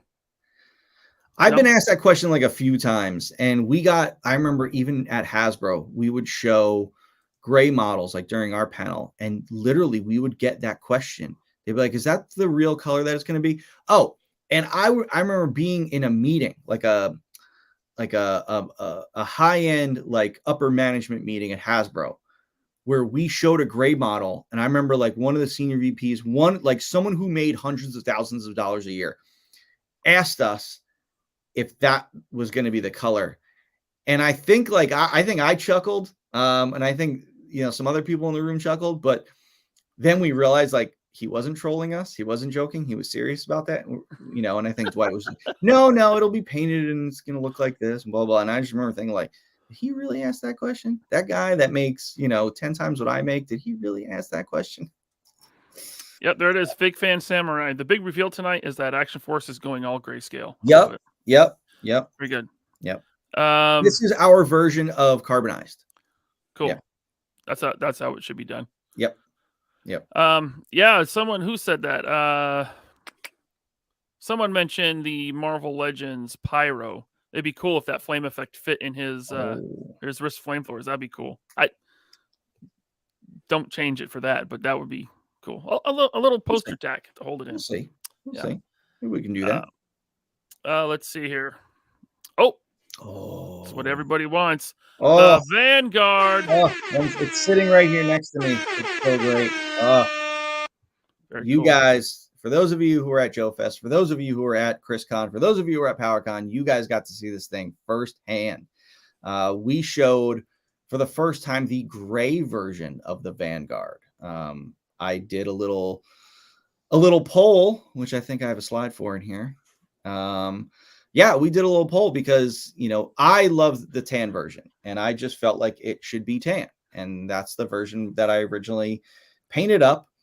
And I just felt like, well, that's what it should be. But then, some people said, well, I don't really like that color. Of course, you can't please toy fans, as much as you try, but you can't please everyone. So I said, I had mentioned doing a vote and then I kind of forgot about it. So then I was like, actually, let me throw this together. So Robert, how dare you throw him out? Robert. Oh, wait. Okay. Just kidding. All right. We're cool, Robert. We're still cool. All right. You could buy 3 of these for the price of 1 Thunder Tank? Probably more. Yeah. Really? That's the price. What was the Thunder Tank? 450 or something? 550 or it was 500 after shipping. I think it was 450 or it was 400 and then shipping. I don't remember something like that. I thought it tipped over 500. It might have. Like for me, it probably would have gone over 500 with tax and shipping. Gotcha. Yeah. Well, look, I know when I buy my Vanguard that DHL is probably going to charge me $184.99 to ship it to Australia. Ooh. I'm still fucking buying one. So we did a poll to see what, we gave 4 different color options. And of course I was convinced, I'm like, well, tan's going to win, it's going to be fine. However, I was very surprised at the results of the poll. I didn't check the final poll results because it was kind of like a no-brainer, 3 or 4 days in. But the gray with black trim just blew everyone away. Everyone voted for that one, and I was surprised. I just felt like the tan one fit with the more military aspect of it, but I guess people like that stealthy look to it. They want the gray one to match their weapons and Atlas. That's very true. I didn't think of it like that. I didn't think of that they would want the carbonized version of Vanguard. I think also the gray one is very universal. It can be used with a lot of different stuff. That's true. As much as I wanted the tan one, when I remember when you messaged me, Bobby, and you said like, "Hey, in the poll, it's the gray with the black trim is winning," and I started to pay a bit more attention. I was like, "Oh, it is really nice." So like, yeah, whatever. Yeah. So then I was like, okay, well, now I have to regroup and figure out what to do here. So then, literally, I was leaving for Power-Con on a Thursday. Yeah, on a Thursday. And I had asked the factory because we did a third model. We created I showed 2 models at Joe Fest, and then we created a third model based on all the changes that we made and this and that. And that was the new final model. And they had used that model to create the check model for tooling. So I said to them, hey guys, you have that third model, which I paid a boatload of money for. Can you send that to me so that I could bring it to Power-Con? And they were like, yeah, no problem. They, 2 days shipped it to me, which was probably $184.99 and or more. And they sent it to me, and I got it on a Monday. And I was talking to my wife about the whole poll and stuff like that. And I was like, I'd really love to paint the new model gray. And she's like, you gonna have time for that? And I was like, no, absolutely not. I have so much to do in the next 2 days to get ready. And I gotta, pack the trailer and get all the product in and, do other stuff. I had to finish the panel presentation. And I was like, yeah, I'm not going to do it. And I got into the office Tuesday morning, and without hesitation, I immediately just started painting this thing. And I got it painted. I think I finished like some touch-ups Thursday. No, because we left early in the morning Thursday. Yep. I finished some stuff like Wednesday. I painted 90% of it on Tuesday, and then I did some last minute stuff. Because Ryan, when you came, by the time you got here, I just finished it. So yeah, like a day and a half it took me to paint this thing, which was ridiculous. Still sitting on the table drying. Yeah. It was ridiculous because I would paint some stuff, I'd run back, do some other work, then I'd come put another coat, then I'd tape some stuff off, then I'd paint that, and then it was nuts. And I was like, but after I put it together and looked at it, I was like, I get it.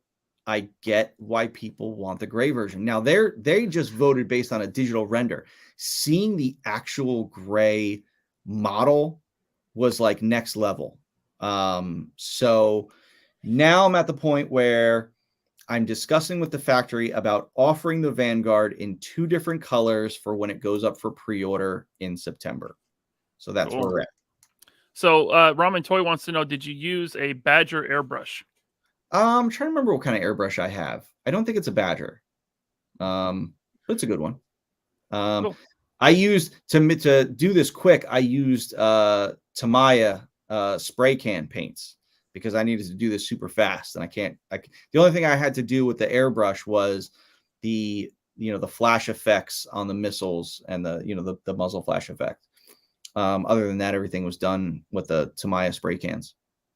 All right. So I'm going to have to pre-order 2. Thanks, Bobby. Yep. And here's what I thought. I thought at the price point that we offered, I felt like a lot of people were probably going to buy 2. Now they have more reason to buy 2 because they'll be in 2 different colors.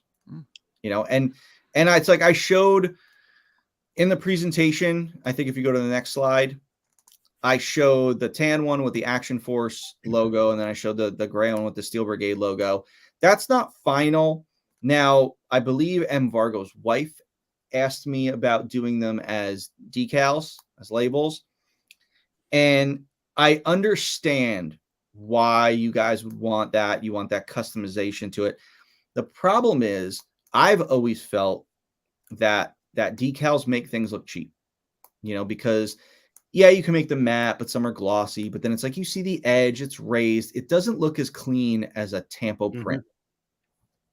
So I feel like if you have this high-end, premium vehicle, and then you start putting decals on it, I feel like it's going to cheapen it up a bit, and I'm pretty sure that the HasLab Sky Striker came with a bunch of decals. I don't know if the His Tank comes with decals, but I'm just so torn on it because, also like some people aren't good at applying decals. So then you look at someone's picture and it's crooked or, so it's just, I'm just trying to figure out the best course of action with it because I want a ton of different, icons and stuff on it. It's just how to do it. Now I thought like, okay, well, what if we do the pre-orders and maybe we do the gray one with the Steel Brigade logo on the side and we do the tan one with the Action Force. And then say as like an unlock, we had them come with an extra set of doors that had the others insignia on it. So then the gray one would have the Action Force one because the doors are removable. So we can just, add an extra set of doors in with the item. That's kind of something that I'm toying around with. But yeah, I don't know. It's tough because I want you guys to get what you want. And I'm sure a lot of people like the decal option, but it's tough because I really don't like the decal option. If you look at this chat right now, Bobby, it is literal proof of you can't please everyone. Oh, yeah, I'm sure. Yep. There are some people saying no decals. I want tampo print. Other people saying yes decals. Yeah. People saying rub-on decals. That's not a good move because people, if you're not experienced, people mess them up and then they'll start complaining. Yep. And then add-on packs for different doors with tampo printed. Yeah. Thanks, guys. I'm glad I could please everyone. Awesome. Someone asked if this is a crowdfund. No. This is not a crowdfund. We are making this. I already paid for the first part of the tooling. I think I put 30 or 40% down. Unlocks in the sense that like after a certain amount of pre-orders, I'll add stuff to it. But no, this is not a crowdfund. This is being made. We're not doing pre-orders, and if we get 10 sales, we're closing it out like a Super 7 item. We're not doing it this way, guys. This is being made. I'm doing this. I'm paying for it. That is that. Like, this is not going to be a crowdfund. I'm a small company, and I'm saying that I'm doing my first vehicle, and it's a better price than everyone else, and it's not a crowdfund. So you have bigger companies than me that have a bigger infrastructure and can pay for all this stuff, and they do their stuff as a crowdfund. I'm not doing it that way. Not a crowdfund. We are making this thing. Are you going to do it in pink for Zoe Vargo? Yes, just for her. You should like hand paint one pink for her just because of what she puts up with for Michael. Right. I mean, we could do an exclusive for like Breast Cancer Awareness Month. We could do a pink one, with the ribbon on the side and stuff. That might be fun. There you go. All right. Do a one-off unique one. And then, like, do it for charity. Raffle it off or whatever. Yeah. Auction it off, I should say. That's what I was looking for. Here we go. All the money goes to breast cancer awareness. Billy go boom. Bobby. All right. Next slide. Yep. Bam. So here, this was, the version we're giving you an all gray version, no deco on it. So just to show you. Now, be sure you explain that was a joke and that was a joke, guys. If you're not part of it, I don't want anyone to take these things literally. We're having fun on the show. We make jokes. No, these things will be decoed. So next slide, just some more of the detail. What you get in here, that interior matches the real Rezvani tank. We have a ton of detail on the seats and on the dash and stuff. It has removable gas cans that plug into the back and the trunk area. We have a control arm that can attach to the machine gun turret and then come off and attach to the peg in the trunk so that you can fire out the back, and that is for the M240 Bravo for my good friend Desert Rat himself. Thank you. We got over 500 watching. Nice. Wow. Nice. Please hit that like button. Thank you, guys. Hit that like button. Appreciate you all. Okay. Next slide. Next slide. Yep. Here's some more detail. Rubber tires. It has a tow hook on the back. It has a working winch, a removable shovel. The top hatch comes off so that you can put in the machine gun turret and the rocket launcher add-on. Next slide. Here are the two options. So the Vanguard will come with the machine gun turret. The rocket launcher will be an add-on. Now, I'm not saying we're doing this. I'm just toying with these ideas. So I don't want everyone to like freak out and get your hopes up because I may change things at the last minute. I'm looking at doing the rocket launcher as an add-on. However, if we get to X amount of units during the pre-order, those initial pre-orders will come with the rocket launcher. And then everyone else that purchases later and missed out on the pre-order, they'll have to buy the rocket launcher as a separate item. That's what I'm looking at doing. Again, this is not a crowd fund. When I say unlocks, that just means that when we put up for pre-order, the more units we sell, the more things we can kind of add to it. So that's all we mean. Yeah, I feel like I'm gonna have the gray one with the rocket launcher and the tan one with the machine gun turret. So that's how I want to set up at Power-Con. I want to be able to put the minigun in the turret. Ooh. I'm gonna have to figure out how to do that. Yeah, I had the tan one set up with the machine gun turret. I have them next to me over here, and the gray one with the rocket launcher. The rocket launcher is so cool. Yeah. Next slide. Okay.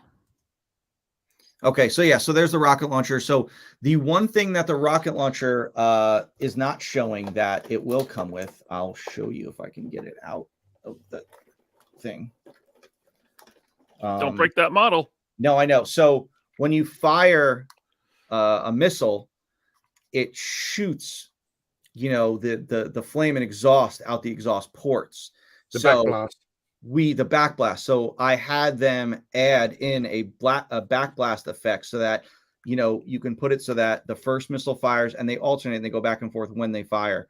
So I wanted to show that, the smaller missile, because it comes with 3 different size missiles, in addition to all 12 of the small missiles that come out. The trail missiles all come out as well. And like I said, there's 3 sizes, and it'll come with one back blast effect. So it'll look like it's actually firing one of these missiles, in what's the word I'm looking for? I got like a brain fart. In order after like the first 2 fire off and then the third fires off. So that's what's not pictured here in that add-on, because I added that at the last minute and then they sent the new model with that part. But to be clear, the machine gun turret is part of the package. Yep. Rocket launcher is an add-on gear pack you can buy separately. Yes.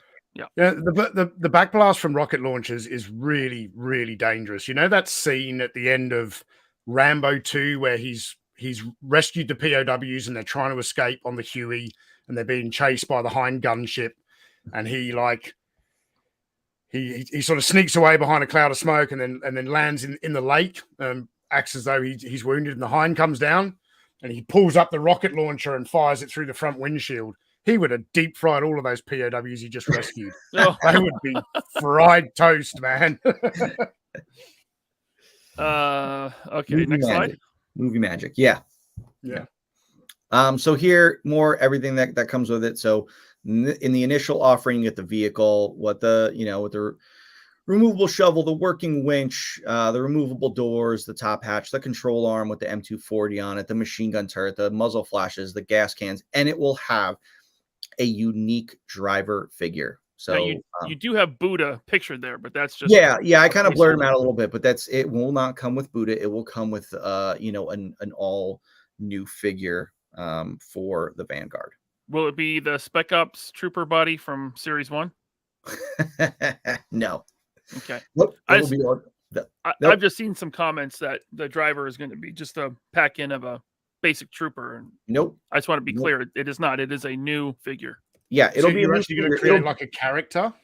It's called the Vanguard driver. I'm going to come up with a name for them, but they're masked, helmeted characters so that you can troop build them. So it's not a wild bill where if you buy multiples, you get a bunch of wild bills. This will have different, and then of course, if you do a tan one, you got a tan version. If you do a gray one, you got a gray version. So, you can troop build the Vanguard driver, which is awesome. Cool. All right, next slide. Yep.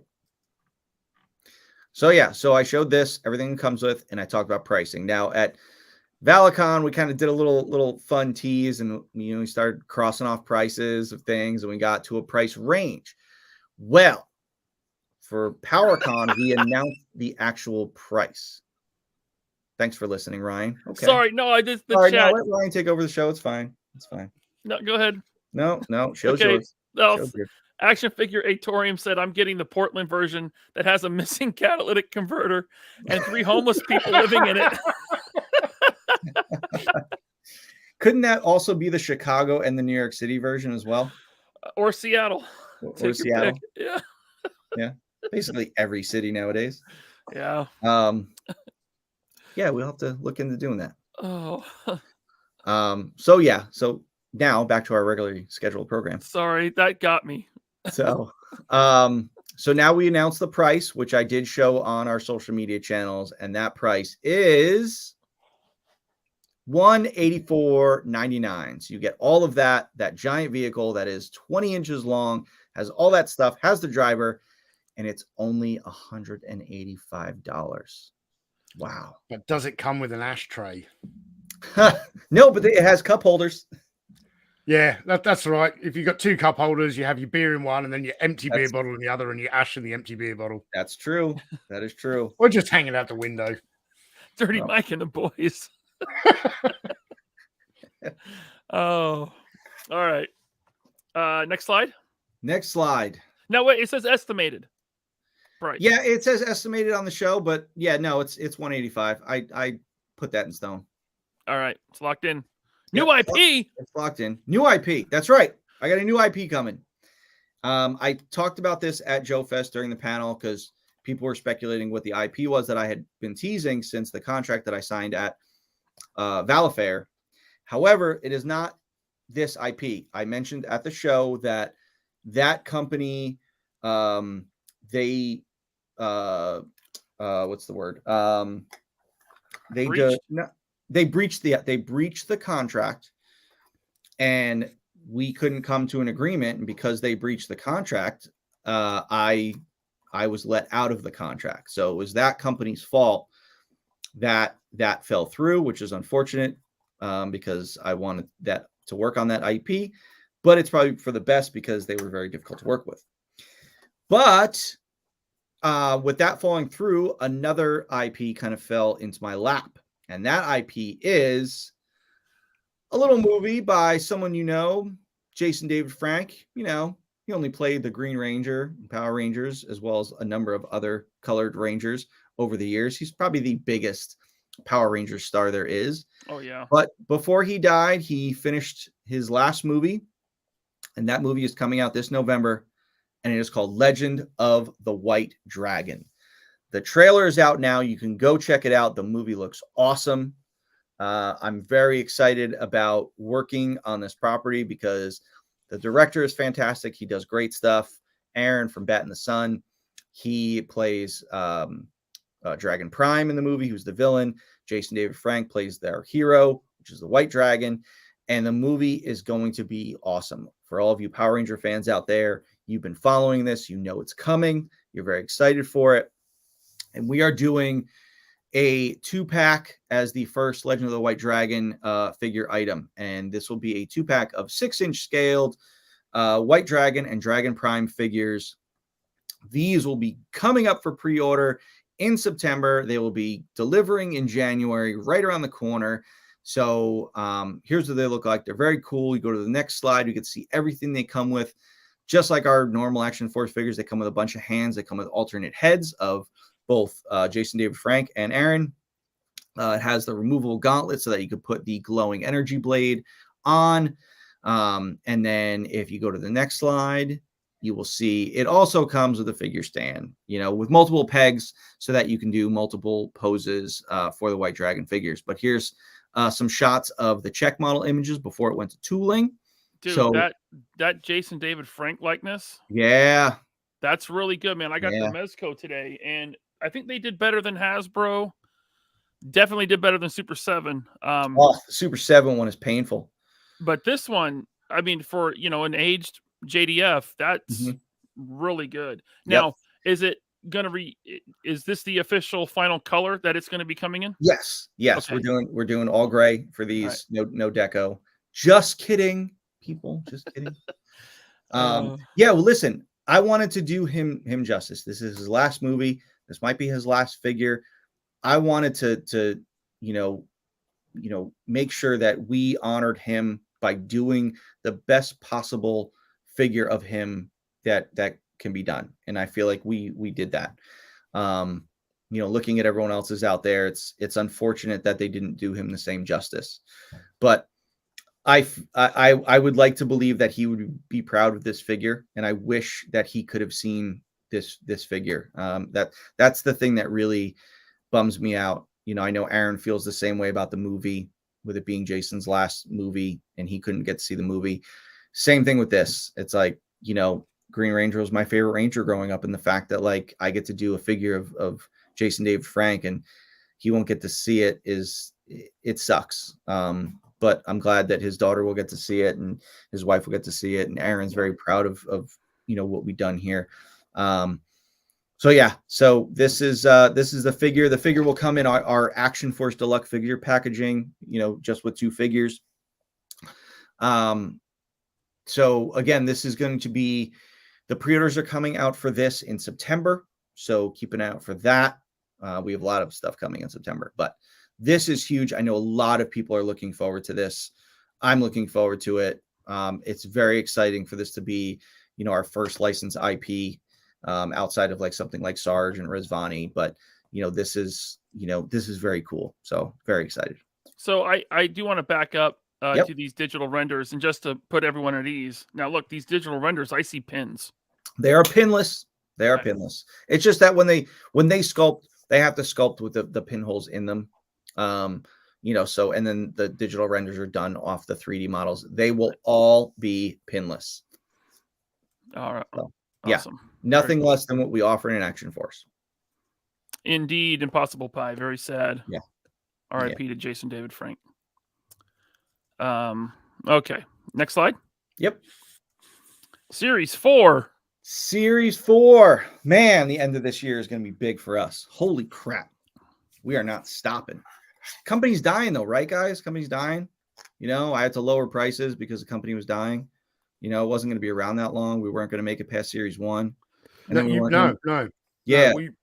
Well, you've made it past Series 1. Everyone said you wouldn't. I know. And then they were like, well, he's not going to make it past Series 2. Oh. And then here I am, I think 87 items later. And, Didn't they say an all-female wave wouldn't sell? Yeah, a new all-female wave wouldn't sell. It sold out of that. Big Bad sold out of that. I think all my retail partners sold out of the all-female wave. And it's crazy to think that all the figures are just gray. All the figures are just gray. Definitely not selling. But at least they all match. Yeah. Yep. They all match. I know that a lot of people, they're trying very hard to make sure that they kill this company. They're trying so hard. I love it. They're so passionate, but it's a fruitless labor because I'm not going anywhere. I'm doing a vehicle. I'm doing a vehicle that I paid for, that I don't have to crowdfund. So yeah, the company's not going anywhere because we're doing Series 4. It's coming out in October. And I think we said a little something like it's going to get cold. Winter's coming to Action Force. I'm not a fan.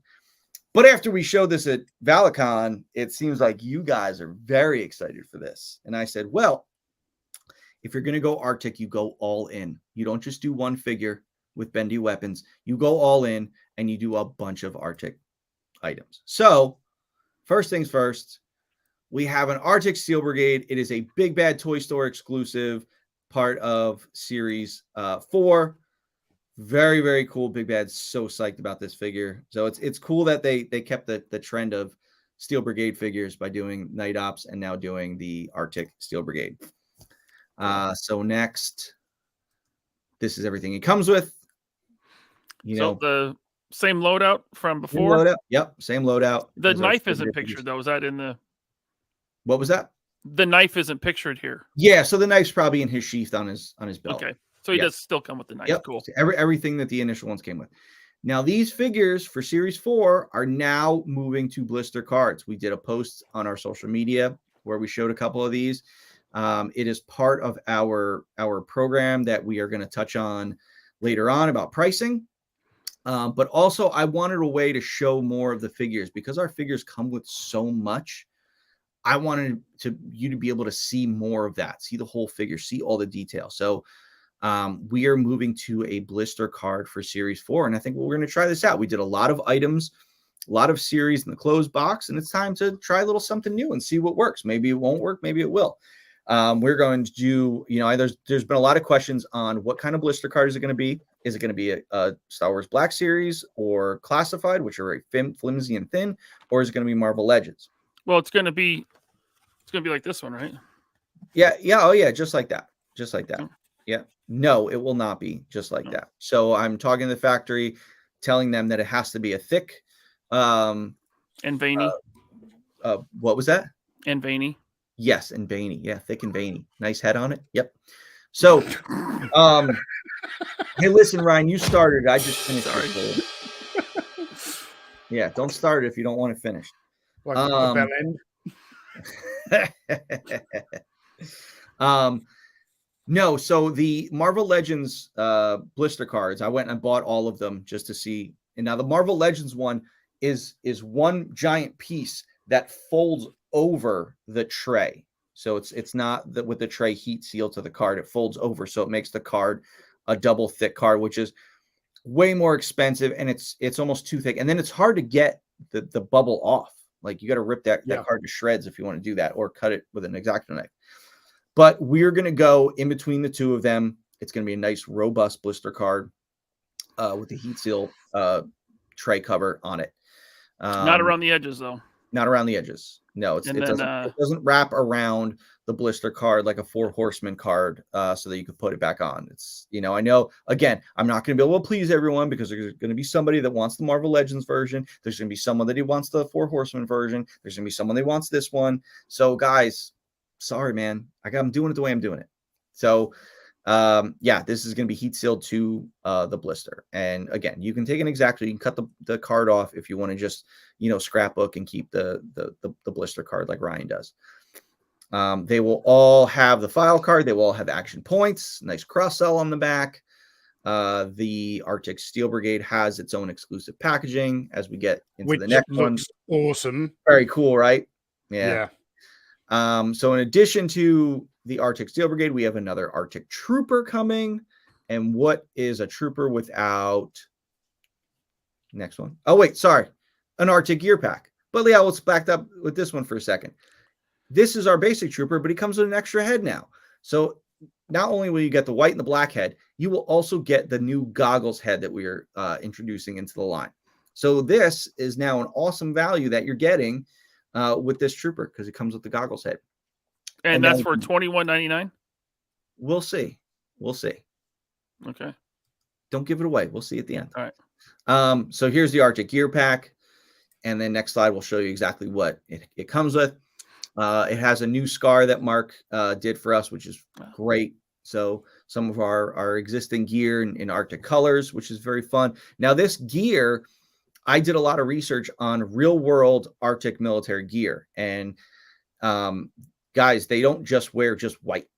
It doesn't look like Snow Job. You don't have white with some brown pouches. It's not, we went realistic.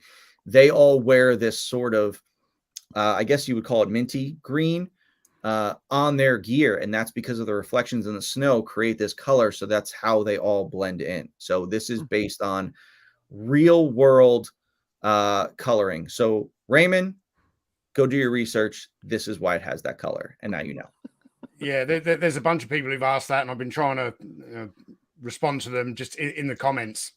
And as someone who's trained in Arctic warfare, I'm telling you, this is accurate to real world military. Yep. The best Arctic fighters in the world are the Norwegians and the Swedish, and this is the color of their uniforms.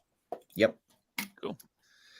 So then next up, we have some more weapons. We got H. We got Hotel, baby.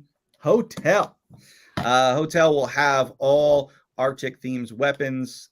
Next slide will show you everything it comes with. And there you go. Cool. Great weapons. Very fun. Yeah, that's So a you lot. listen, man. I know it's a lot of weapons for $12, right? Not Yeah. like one gun for like 15. You know? Why would you do that? Why would you do that? I don't know. Mhm. I don't know. Doesn't seem smart. So yes. And then next, we have Nice. the Arctic Sniper. Oh, look at him. He's right here. Oh, look at him. Blow that up. He's so nice. That looks sick. There he is. Oh. Yeah, this is cool. For those of you guys that have seen the movie Shooter, Mark Wahlberg, there's the end of it. He takes position in the snow with a white ghillie suit, and it looks just like this. So this is very real world accurate to a winter ghillie suit. Again, accurate. So we have the sniper gear set coming. Next slide will show you everything you got in it. It has the ghillie suit, and it has our new rifle case. Where is that bad boy? Right here. Oh, it's empty. But yeah, it has the opening rifle case. It has the rifle that fits inside of it. It also has the spotter scope, and all of it breaks down and fits into that rifle case. So you get the case with the rifle, the spotter scope, and the ghillie suit, and it will all be less than what someone else is charging for one knockoff ghillie suit. So anyway, this set is going to be awesome. So Very cool. moving on. Yep. Now let's get a little warmer. Let's go. Warmer. So just what was the name of Mark Wahlberg's character in Shooter? Shoot, I don't remember. Bobby Lee Swagger or something? Or Bobby Lee Swagger. That's right. Bobby Lee Vala. That's right. Listen, that movie had a great cast. Danny Glover was in that movie. Yeah. Kate Mara was in that movie. Good. Michael Pena before Michael Pena got big. Yep. Yeah. Very underrated movie. I mean, it's cheesy, but Casey Jones is in that movie. That's right. Casey Jones gets his arm blown off in that movie. Man, I haven't seen that in so long. I gotta watch that again. It's a good movie. Definitely watch it. So first up for the warmer weather figures, we have Desert Condor. He's got his nice new yelling head. Now this Condor, next slide, Ryan. This Condor comes with all this cool gear, alternate balaclava head. This is sort of a prequel, if you would say, Condor. Now, this Condor is supposed to be based off of the Condor from issue 8 that served with Desert Rat in Iraq. So behind his knife, he has the same unit badge, that Desert Rat has, which is the same similar badge that Tony wore on his actual uniform. So this is supposed to be Condor when he and Desert Rat served together. So it's a nice kind of throwback to that issue, which is fun to do. My most anticipated figure. I bet. I need 6 at least. I love the colorway on this. Yeah, the color on him is very cool. Because I just need spare vests with that two-tone Union flag on it. Yeah. The two-tone Union flag is fun. But yeah, I think he's going to be a very popular character in this wave. So, and then next slide will show us what his card back looks like. So this is the standard card back for the rest of Series 4. That is not exclusive. And we'll kind of fly through these guys since we're getting kind of late. So next is the Desert Steel Brigade. This one is not exclusive. This is the regular run version. Next slide shows you everything he comes with. That's his loadout. He does have the knife as well. Don't worry. And then the next slide will show his packaging. There it is. And then next up is the Urban Commando. So this is one of the last figures that we are going to be reissuing from Series 1. So this is one that people have been asking for a lot. They're like, when are you going to reissue the Urban Trooper and the Urban Gear? Well, we're going to do it a little different. So the next slide will show you that we're just going to put it all together. We're going to give you both, just like we did with the Infantry Commando. We're going to give you the Urban Trooper with all the Urban Gear. He's now called the Urban Commando. And he also comes with the all-new gas mask head. And I just got a picture from China of this gas mask head, and the red visor is so clear you could see all the detail in the eyes through the mask. So for those of you that were at the show or any of the shows, you could see that the gas mask is a separate part that plugs onto the head. So we will be painting the eyes that are sculpted in to the head underneath. So it's that level of detail that separates us from everyone else. Cool. So very cool that we can offer this figure with with the upgrades we made after Series 1. So this figure is going to be so perfect. So next one is his packaging. There he is. Very cool figure. And then next is so this doesn't show the backpack. But he this comes picture. with he comes with a backpack. Yep. It's at the backpack. Very cool. Yeah, everything that he came with, that came with the gear, came with the figure, is coming in this version. Now we have our first head pack coming for Action Force, and this is, like I said, the new balaclava, the goggles balaclava head, and the gas mask head. We are offering a head pack. You get 10 heads, so you get 5 goggle heads, 5 gas mask heads, and they all match the colors of the existing Action Force figures that we've released. You have Special Ops, you have Desert, Delta, Garrison, and Riot. The head under the gas mask on the Garrison Trooper will be African American to match the same character that we offered in Series 2. And again, the filters on the gas mask are removable so that you can do a real world scenario, because when you fire, you do not have both filters on, because it will get caught on your firearm. So these will be removable, so you can do right and left-handed shooters with it. Very cool. Yep. Next, we have some deluxe figures. Oh, we had our first deluxe figure. That was the Swarm Horde. Well, now we have the Swarm Tracer. We talked about him earlier in the show. This is our first glow-in-the-dark figure, and he looks awesome. So awesome. He looks great not glowing in the dark. He looks great glowing in the dark. This one is cool. So it's basically everything you got, with the Swarm Trooper and the Swarm Gear Pack just rolled into one. But also, next slide, you get 3 heads with this guy. So it's every head that's been offered with any Swarm character. So you have the original Swarm head, you have the Scarab head, and you have the all-new Swarm Horde head. So very cool that you can get all these. You're going to want to buy extras so that you can put all these heads on and make your whole squad of glow-in-the-dark figures. Glow-in-the-dark stand, glow-in-the-dark wings, glow-in-the-dark shield, guns. Whole figure's glow-in-the-dark. This thing's cool. So nice. Yeah. All right. That's his packaging. Troy did an awesome job. I said, Troy, I want this packaging to feel like it's radioactive. So he did a bang up job on it. It looks so cool. I'm looking forward to you guys reading the backstory on the Swarm Tracer, because I had to come up with something clever for it.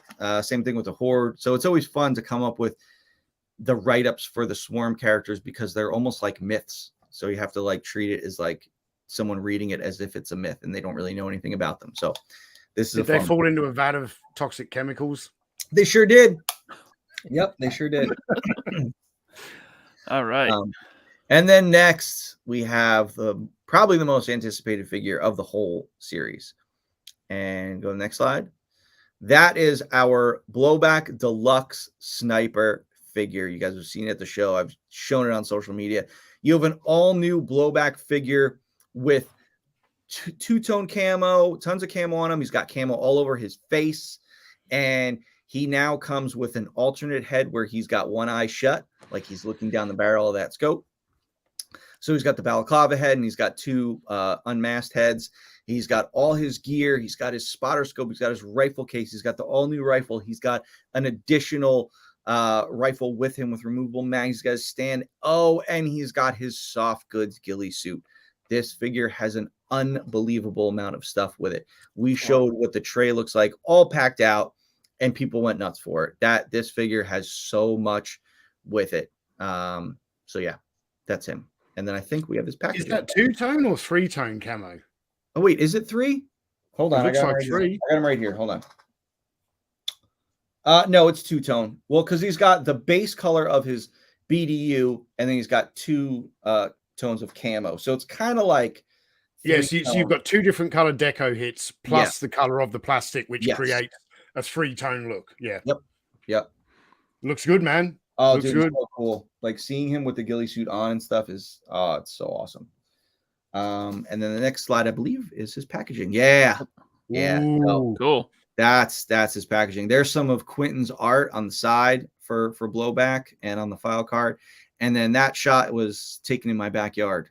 I got some cool rocks and woods in my backyard, and I wanted to put him in a nature setting. And if you notice these deluxe figures, they're worth 5 action points because we got another Maloy coming in 2024. So save your points. Awesome. Yep. Save your points. Yep. Don't throw them away this time. No. And then next, we've got a price adjustment. I know all these companies are doing price adjustments, and costs are going up. Everything's going up. So, we all have to make price adjustments, but not us. We're going the other way.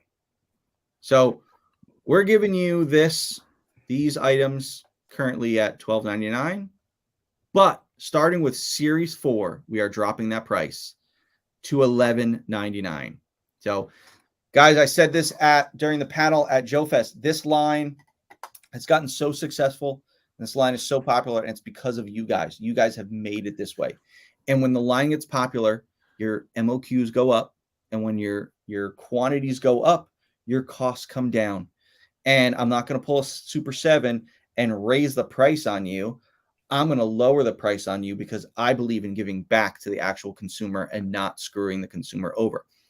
So we are lowering prices not because the company is failing. We are lowering prices because we care about our consumers. The consumers we can't make happy. We care about them. We care about them. And we want to give you guys back. And this is our thank you to you. So we are lowering prices across the board on all of our items, starting with Series 4. So the next price adjustment, we have our current. So this was wrong. It should be $21.99. The basic troopers are $21.99, and this is everything they come with, which is more than a classified figure. We are dropping the price of these down to $19.99. So for $20, you get a figure, all those hands, all those heads, a figure stand, and a weapon. Dropping that price by $2 for a figure. Price by $2. So nice. And then last, we have our core figures, which are currently at $31.99. We are dropping these down to $29.99. $30 for all of that. Again, there are some companies putting out deluxe figures for more than this that come with less. So we're continuing to give you a ton. We are not taking anything out of our figures. We're not dropping the quality. We're not dropping the accessories. We're not dropping the hands. We're not dropping the stand. Yes, we went to the blister card that helped with some savings. We believe in not taking the money out of the actual item. Take it out of the packaging, take it elsewhere, but it will never come out of the item. Okay. Did the blister card save $2, or is that? So it was a combination of the blister card and the quantities going up. Cool. Yeah. Right on. Quantities go up, costs come down. Blister card helped with the cost coming down. All that together allowed for us to do this. Awesome. So that was big news. Again, you guys are awesome. Thank you so much for making this line what it is. Couldn't have done it without you. And this is our thank you to you guys. So now I've been mentioning a lot of pre-orders and stuff coming, and I keep saying September. We've got a ton coming in September. So guys, don't spend your money because you need to save for September. We've got a ton of new stuff coming in September, and we got a ton of pre-orders coming out. Series 3.1 will be in stock in September, and that also includes Warpath Eclipse. We are getting our reissue of her back in. So all these new Series 3.1 items will be in stock in September. In addition, we have the Legend of the White Dragon figures going up for pre-order in September. We also have Series 4 going up for pre-order in September, and then it will be a quick turnaround, like a month and a half turnaround for these guys to come in. So it'll be like a soft pre-order in a way. It's almost like you're pre-ordering just to make, get like an advanced purchase on it. And then the most hyped item in the whole line. We have the Vanguard coming. Pre-orders will be open for that in September. Most likely all this will happen if some things change and move out, maybe to the beginning of October. That could very well happen as well. But we're planning for all this stuff to happen in September. We are taking over September. September is now the Valaverse month, along with every other month of the year. But September is kind of, a big one. Valatimber. Valatimber. So, I don't know. Yeah. So all right. September verse. Yeah. So yeah, get your wallets ready. Does the money come out of the bank at pre-order time? Sure does. Okay. Cool. Yep. All right. So yeah, I really appreciate you planning this around my my yearly calendar, because I get my annual bonus in September. Ooh. Nice. Ooh. Can't wait for some Tony money. Yeah. You'll be getting some. All right. We got a ton of questions here that I've been saving. So, guys. Sorry that went so long. That was long. No, it's okay. I'm just going to get right into it. Most skills, 76. Night Ops Condor with the gas mask for that classic SAS Commando look. I was thinking, because those of you that's been following this since the beginning, in the original Kickstarter, Condor was in all black, like a throwback to the SAS, figure. And I know people have asked me for, an all black Condor, but it's like, you can just make that. You can put Condor's head on the, special ops figure, and then have the gear pack with the heads, get that special ops gas mask, and you can make it. So it's possible. Cool. We got 528 people watching still. Please hit that like button, everyone. Thank you so much. All right, Jeff. Will we see any more progression on the Action Force storyline? What's happened? What's the state of the Republic? All that. Yes. Excuse me. I'm working on it. I've said before, the comics are a big undertaking, and my bandwidth is focused on the figures right now. So I'm trying to free up some time to get some more stuff out. Quentin did a bang up job on the packaging art, and I'd love to bring him on to help out with some of the comic stuff. I'm just trying to find the bandwidth to do it. All right. Eclipse Freak 7, thanks for becoming a channel member. Stay tuned for the after show about 10 minutes after this one ends. Christopher Rose, thank you for the super chat. Is the Crimson Shadow crate the first 4 packs? The first 4 weapons packs, I think he means. First 4 weapon packs, okay. So that's what's in the Crimson Shadow Armory Arsenal tin? No, well, yes and no. It's the same weapons, but all the weapons in the Crimson Shadow tin are all painted different. So they're all new versions of some existing weapons. So, we haven't offered those versions before. Yeah. All right. World Made of Cardboard. Isn't the flamethrower against the Geneva Convention? I think so. I'm pretty sure once the federal government is no more in the United States, I think the Geneva Convention kind of goes out the window in the Action Force storyline. Brandon, any chance to get distribution to Canada? The import fees are killing me.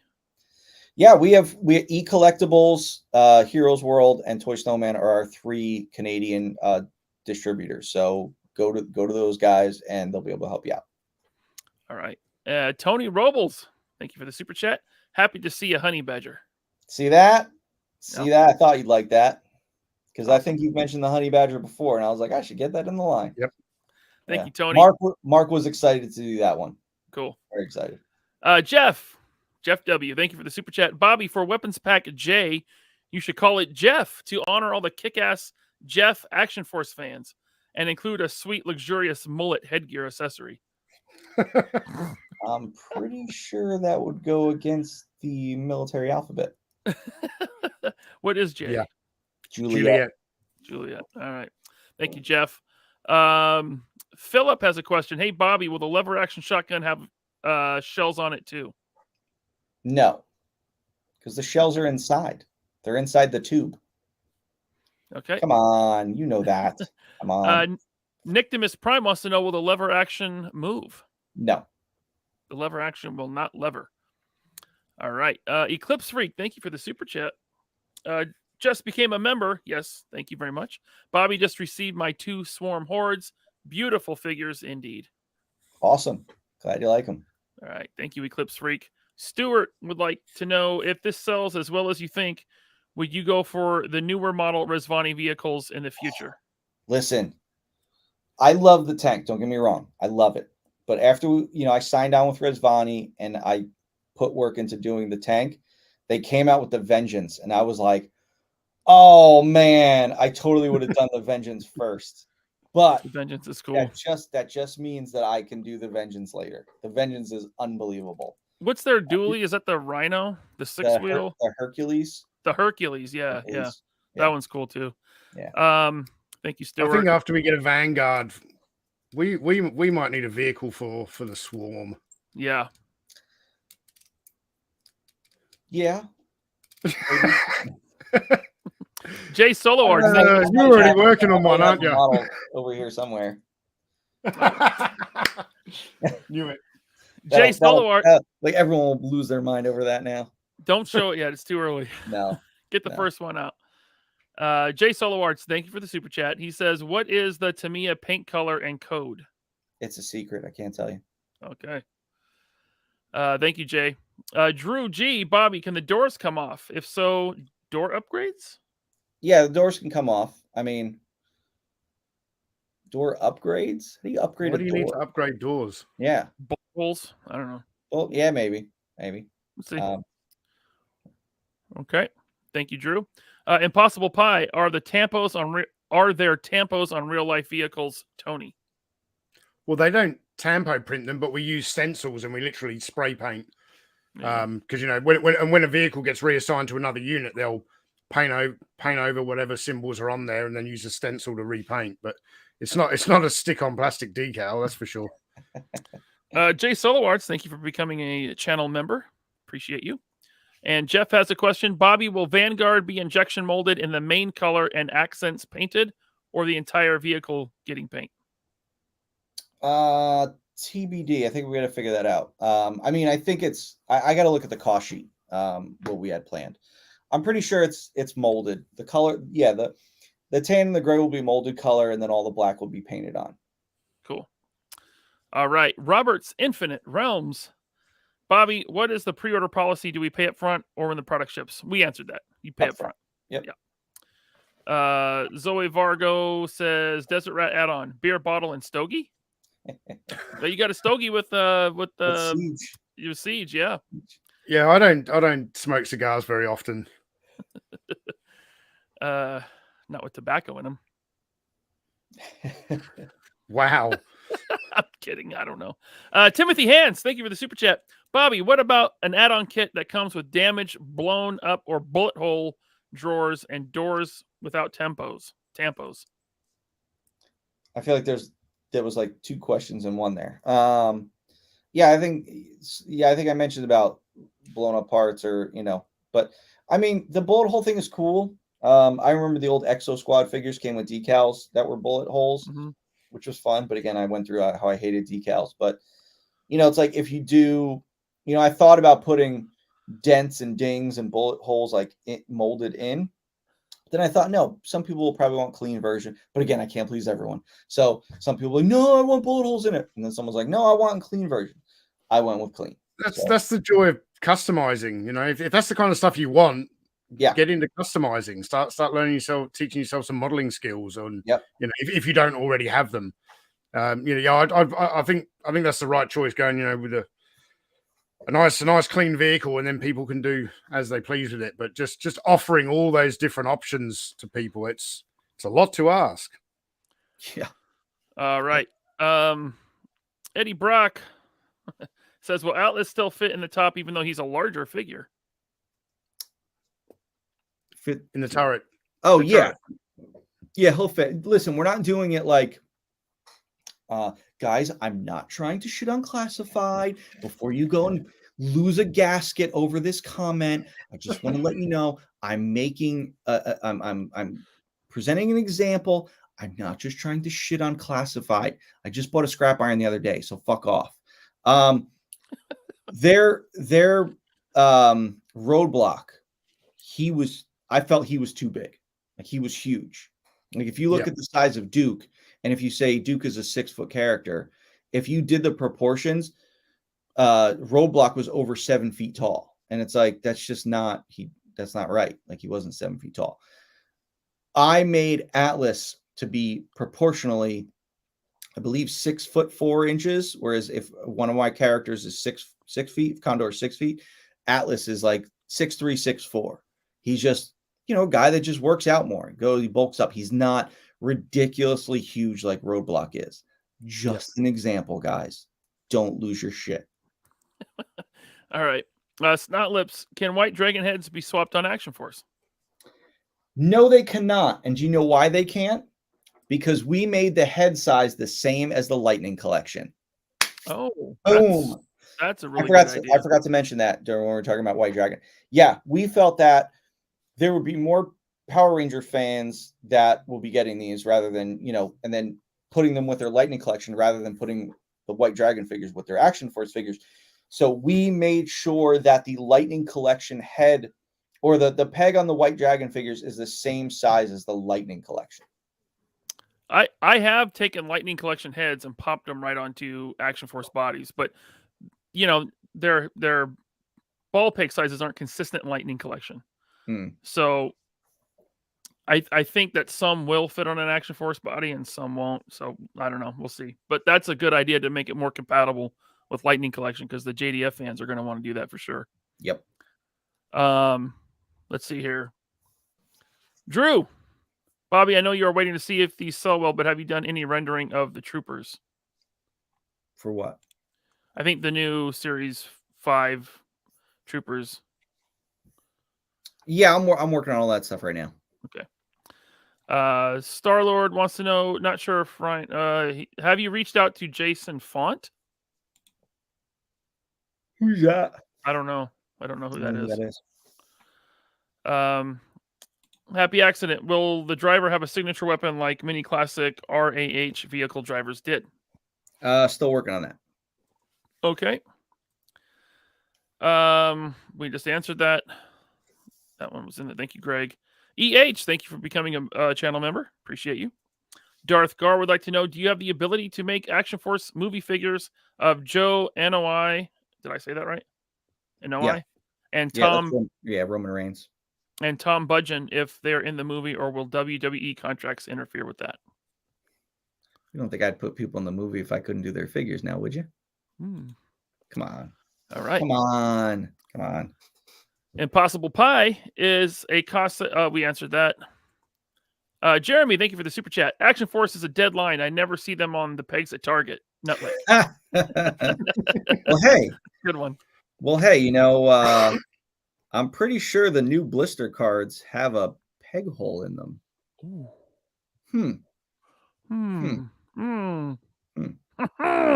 All right.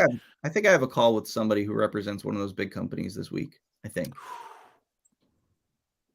All right. I don't know. Nothing to get excited over. I don't know. Juan Toys and Bricks. Bobby, did the Steel Brigade only come with one head? Yes. The snow in the desert. Yeah.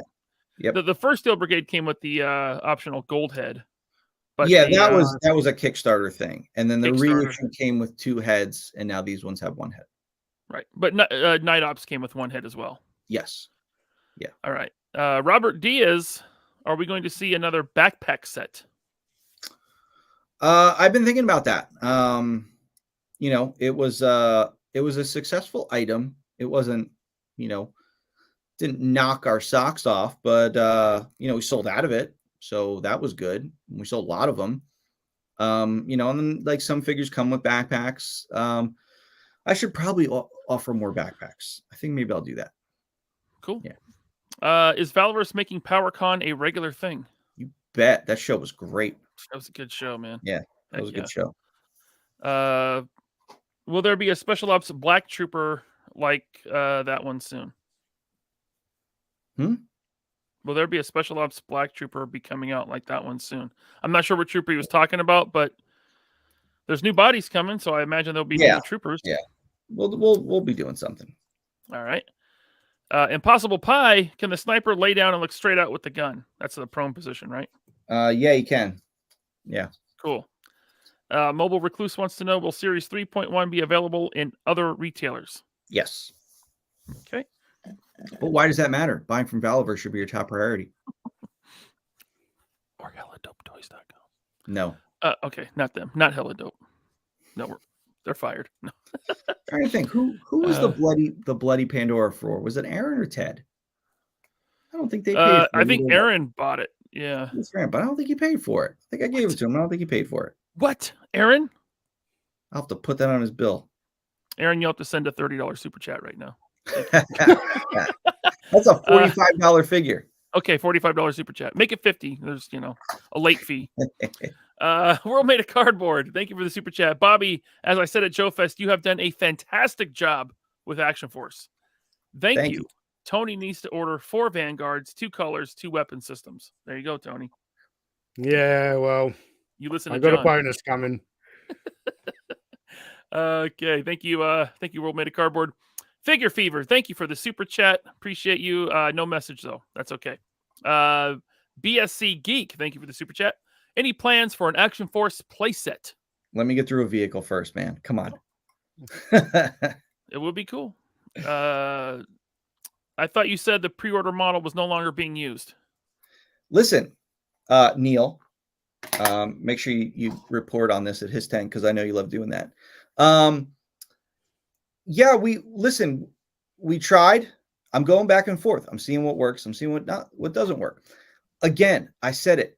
You cannot please everyone. So you do the pre-orders and people are like, I want it when it's in. Then you don't do the pre-orders like, I wanted pre-orders. What do you want me to do? You want me to how am I supposed to do it for everyone? So certain things I'm doing pre-order, certain things I'm not doing pre-order. I don't like doing pre-orders because I don't like going far in advance. It's like the Series 4 was already in production. I already paid for that. It's all said and done. So what I'm producing is what I'm producing. I don't need a pre-order to determine my quantities, put it that way. So some of these other companies will do a pre-order and then use that pre-order to determine the quantities that they're going to produce. And then what happens is then that pre-order is a year out. So you do the pre-order and then you don't get your figures for a year. I like doing a pre-order where you do a pre-order and in a few months you get your figures, kind of like Series 2. Like that's what I did for Series 2. Series 3 was a little longer. Series 3 got delayed a little bit. The SDS stuff, I didn't do pre-orders and I just got in and put them up on the site. It's like either way, you're getting your stuff, whether you pre-order it, or not. If you're a diehard fan, you're getting the stuff as soon as, it goes up anyway. So,